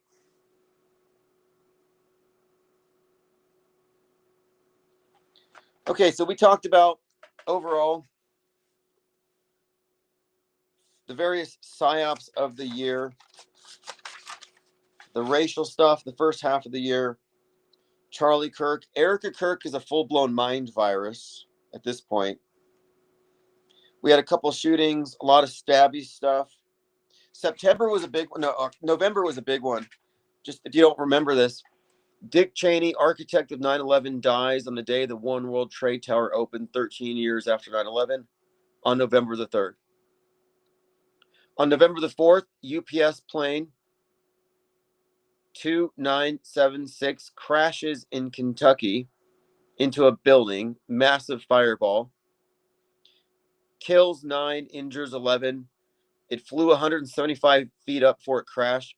So Flight 175 is a 9/11 reference. 2976, the number of dead on 9/11. Muhammad Ali Airport, which it was designated on 116. So you have this 9/11 coded plane crash the day after Cheney dies, which had us talking about it. So I was like, wait, was that some kind of Viking funeral 9/11 style for the architect of 9/11? Was Cheney's corpse on that plane? Was it a dummy? Remote controlled. So we were talking about the 9/11 ishness of that entire crash. And the very next day, New York gets a Muslim mayor, and Rudy Giuliani and many others come out and they're like, oh, apparently New York didn't forget about Osama. We have a Muslim terrorist as a mayor. So now 9/11 imagery floods the internet.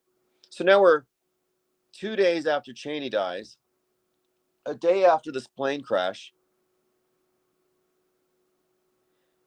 and the Muslim mayor gets into office, and everybody's blowing up after over 9/11 like stuff.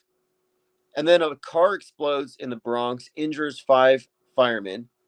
White powder is found at the Joint Andrews Air Force Base, very 9/11. And the FAA grounds thousands of flights. So we were like living in post 9/11 America for a few days. It was like this bizarre collective hallucination. Then you have the Muslim terrorist named Muhammad Ali in Michigan. This guy was a ISIS terrorist. Then you have these towers burning, these hotels burning in China look just like 9/11, the towers burning.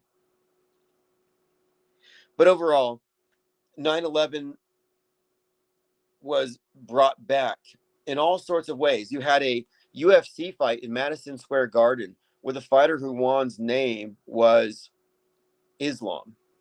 It's like Islam wins in Madison Square Gardens. So if you look at the big picture of November, all kinds of 9/11 foreshadowing. So then in December, halfway through, you have Bondi Beach. You have this Hanukkah event being attacked. And then you had 5 terrorists in a car that were run off the road nearby. And then you had planned terror attacks in Los Angeles foiled. And then in a few places, they canceled their events because of the threat of terrorism. So all this just kind of came back into focus with the death of Dick Cheney. And I don't believe he died that day. I think it's too perfect. Like either he was already dead, he was on ice, and they gave him the Viking funeral, or he's still alive somewhere. But the story was written so that he would be unalived, deaded, killed. What's with these euphemisms? Unalived. I keep hearing that one. People are so afraid of the Elgo. The Elgo is watching. Mind your language. So I think they likely scripted him to die on 11/3 because it fits in with the whole 9/11 story. You know, Donald Trump was part of this discussion, this planning, this group that was planning to rebuild the Twin Towers. And his idea was to create the one world Phoenix Tower.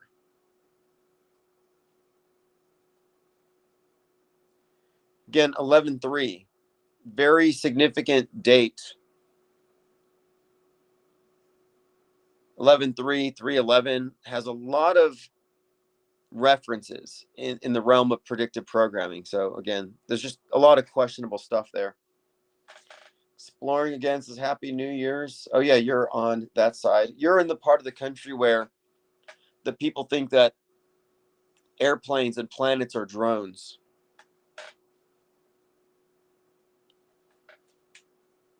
Let me get back to my list. We talked about Psycho Stew. That was fake.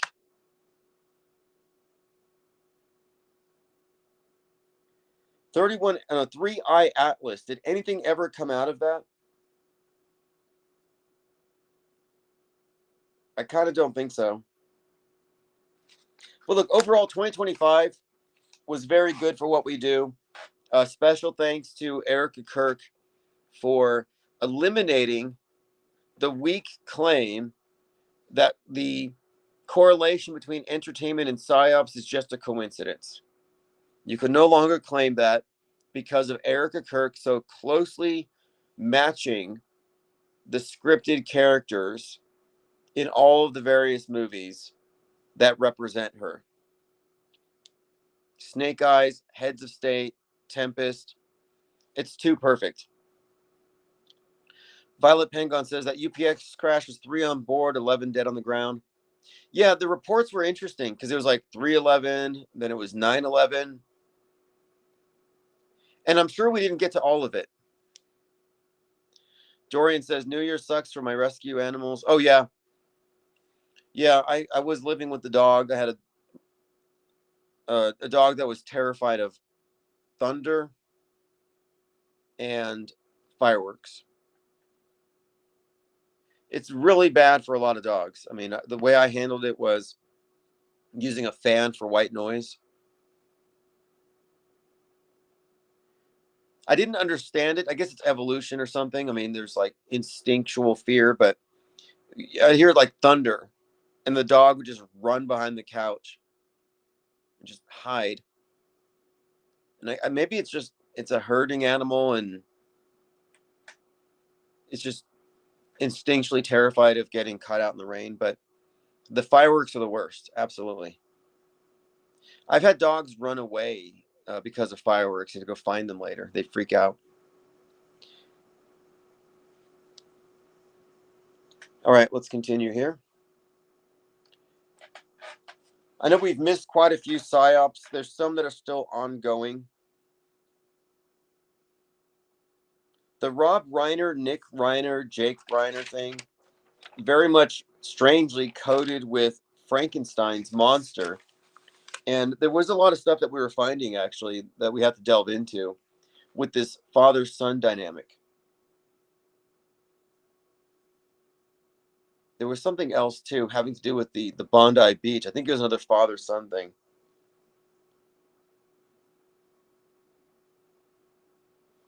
All right, what was the last one? Oh yeah, Brown University, which of course had 2 previous survivors of school shootings who were locked down. Firebrander says your wrench is gone. I'll go ahead and fix that. Yeah, just speak up or leave a comment. I'll hand out wrenches. So we're going to be moving on to the next project, which is the Great Deconstruction very soon. I don't know about South Park this year, but possibly. South Pole, excuse me. Exploring says much love, wealth, health, and happiness. Well, I think 2026 is going to be, if anything, if we have to look at the present media climate, I think we might see something along the lines of alien invasions, nukes, and I think that was the main one. The elite in bunkers is a big one. Could this be the year of the Oppenheimer? We're in the middle of season 2 of Fallout, and there's kind of a cliffhanger in Tempest that I have to keep watching it, but I hate making predictions. And there was this loose prediction I made. I was talking about Christopher Nolan in Dark Knight Rises, where there's a character who's not wearing a mask. And Batman's like, put on a mask. And he's like, I don't need a mask. I'm not scared. And he says, it's not for you. It's to protect the people that you love, which was a line right out of 2020.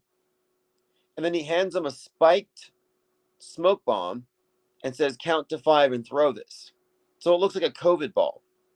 So you have a mask reference, a COVID ball, and he throws it and he creates a mushroom cloud. So I was like, wait, count down from 5 from COVID and you get a mushroom cloud. So I took from that maybe 2020, count 5 years, then we get the nuke. Now, mind you, this movie was out at least 7 or 8 years before Oppenheimer would have gone into production. So long before he even knew he was going to make that movie, you had this bit of foreshadowing where he's somehow connected to the mushroom cloud scenario. So I'm saying, based on the predictive programming environment and the concurrent programming, it seems like we're ready for Fallout. We're ready for an EMP. We just had a blackout, a substantial blackout a week ago in San Francisco and a few days ago in Moscow. Soap Psyopera says 2026 will be a psyop to remember. Yeah, we could also point out that 2025 was the year that we really got to see how some psyops really do take the form of soap operas. If you look at the alt media between the woke right and the neocon right, and the fractures between Tucker and Nick Fuentes, Candace Owens and Tim Pool, Alex Jones and Candace Owens, what you're seeing here, and then of course Erica Kirk and Candace Owens, there's a soap opera like element here in this big psyop where the central story about the assassination is continually reinforced with all these rumor and gossip driven stories.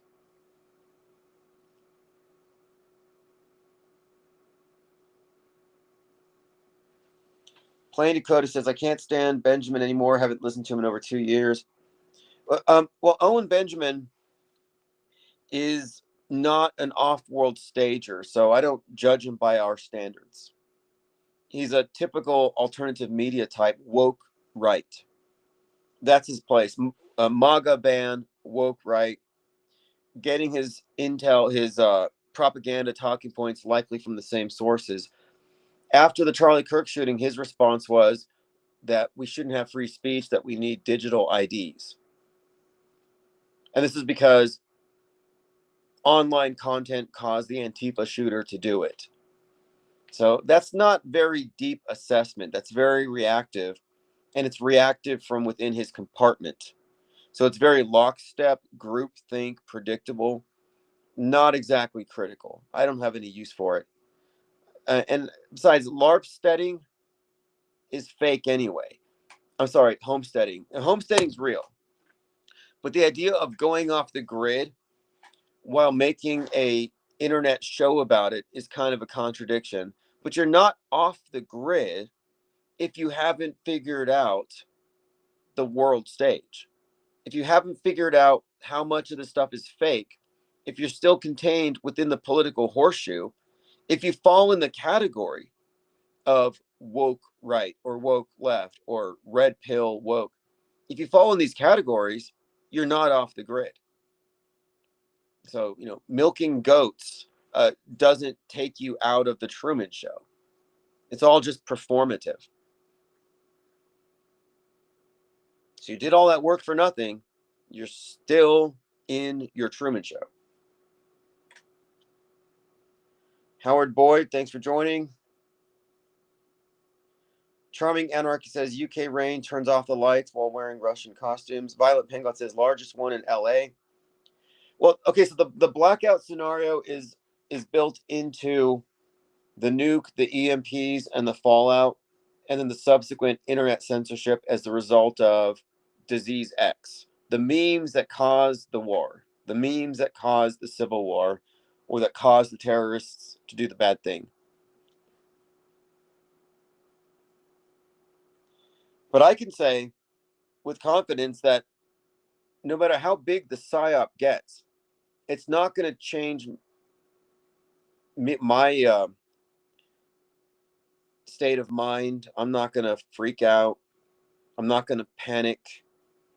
I'm not going to suddenly fall into some kind of a spell and get emotionally engaged and treat it as anything other than performance art. They're performing history for us. They have total control over time. We live in a soft totalitarianism, absolute mind control, and it's done by getting people to respond emotionally like a bunch of triggered MK Ultra mind control patients. But yeah, I can't think of the last time I was triggered by a psyop. At best, they entertain me. At worst, they bore me with their predictability. But they do not get responses out of me. No louche. My soul is not being harvested by the design authority, by the strangers, the meta scripters, and all of these Cywar events just aren't really hitting like they used to. And there's no loss because all of that extra energy, time, and attention that you would have diverted to reacting more intensely just gets repurposed. I have other things that I can invest that into now,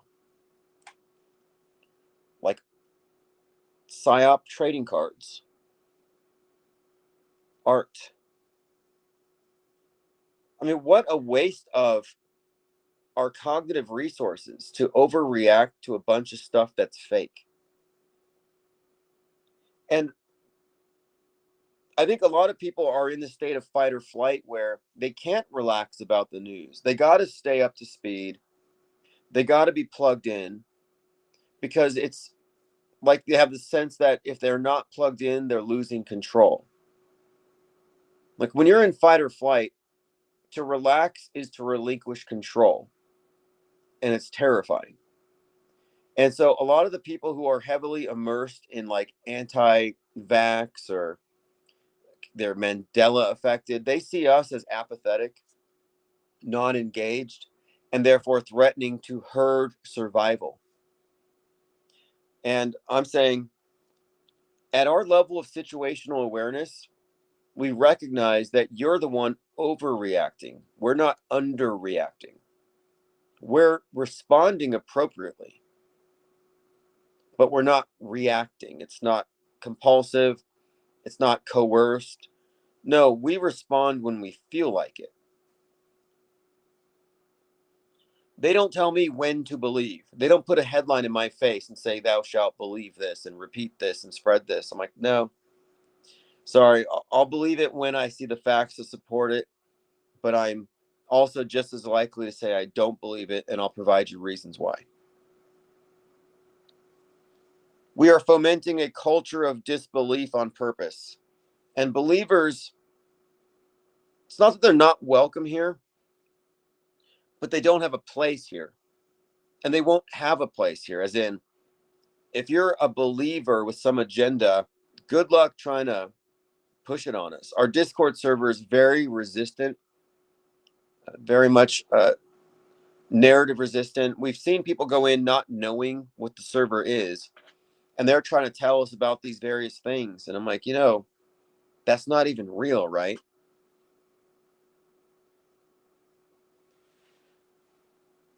All right, everyone, thanks again for the comments.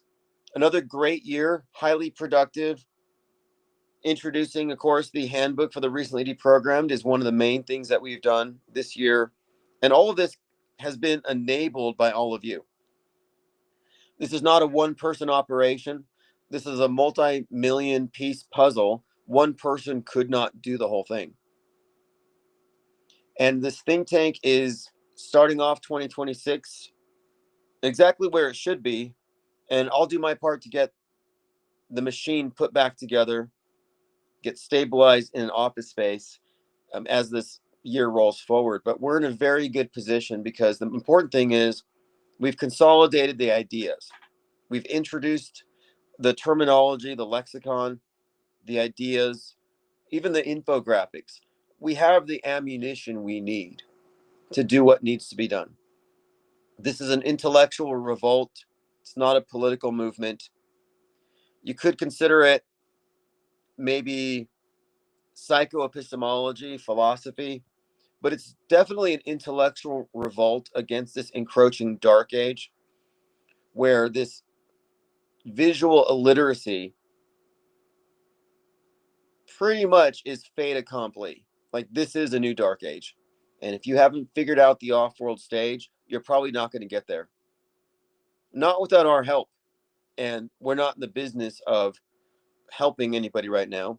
In fact, we're burning bridges, highlighting the chasm between the duopoly and the off world stage.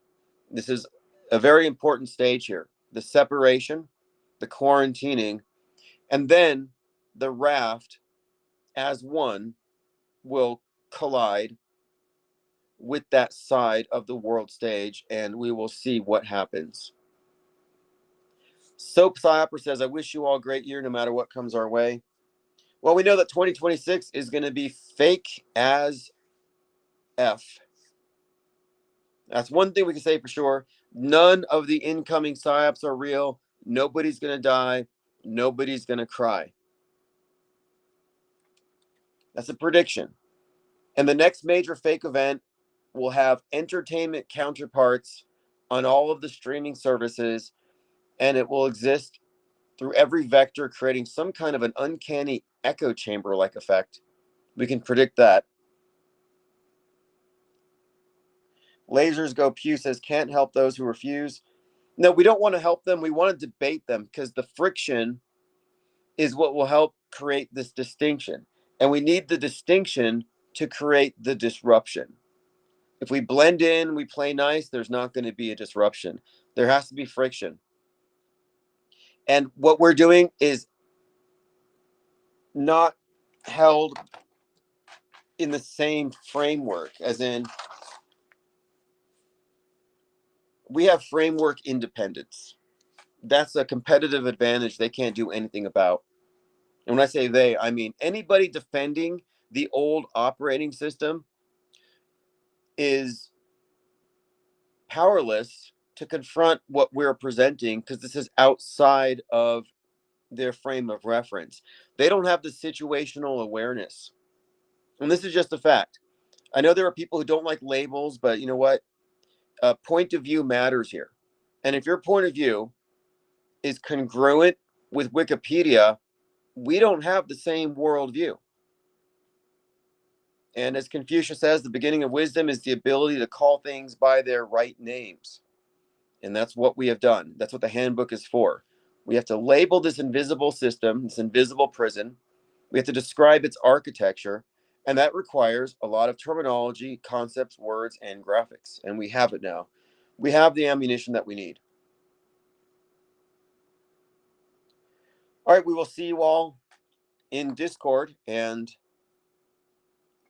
what is I'm so out of sync. I don't even know what day it is. It's Wednesday. Okay. All right, so we'll be around tomorrow. Big Hair Tsunami brought in a sack of blue wrenches. Brandon, Rocco Calzone, Vertjon, Pervita, Austin, RJ, Slow Boy Whiteboard, We, Retrospectology Runner are all recipients of the highly coveted 18-inch blue titanium wrench, the likes of which dusted Dave J about an hour ago. But who's going to warn us about the chemtrails now? All right, have a great night and Happy New Year. Mine happens in about 90 minutes, so maybe I still have time. I'll try not to get hit with any of these bullets. People here are so reckless. See you in Discord. Go to ips.monster for all the relevant links.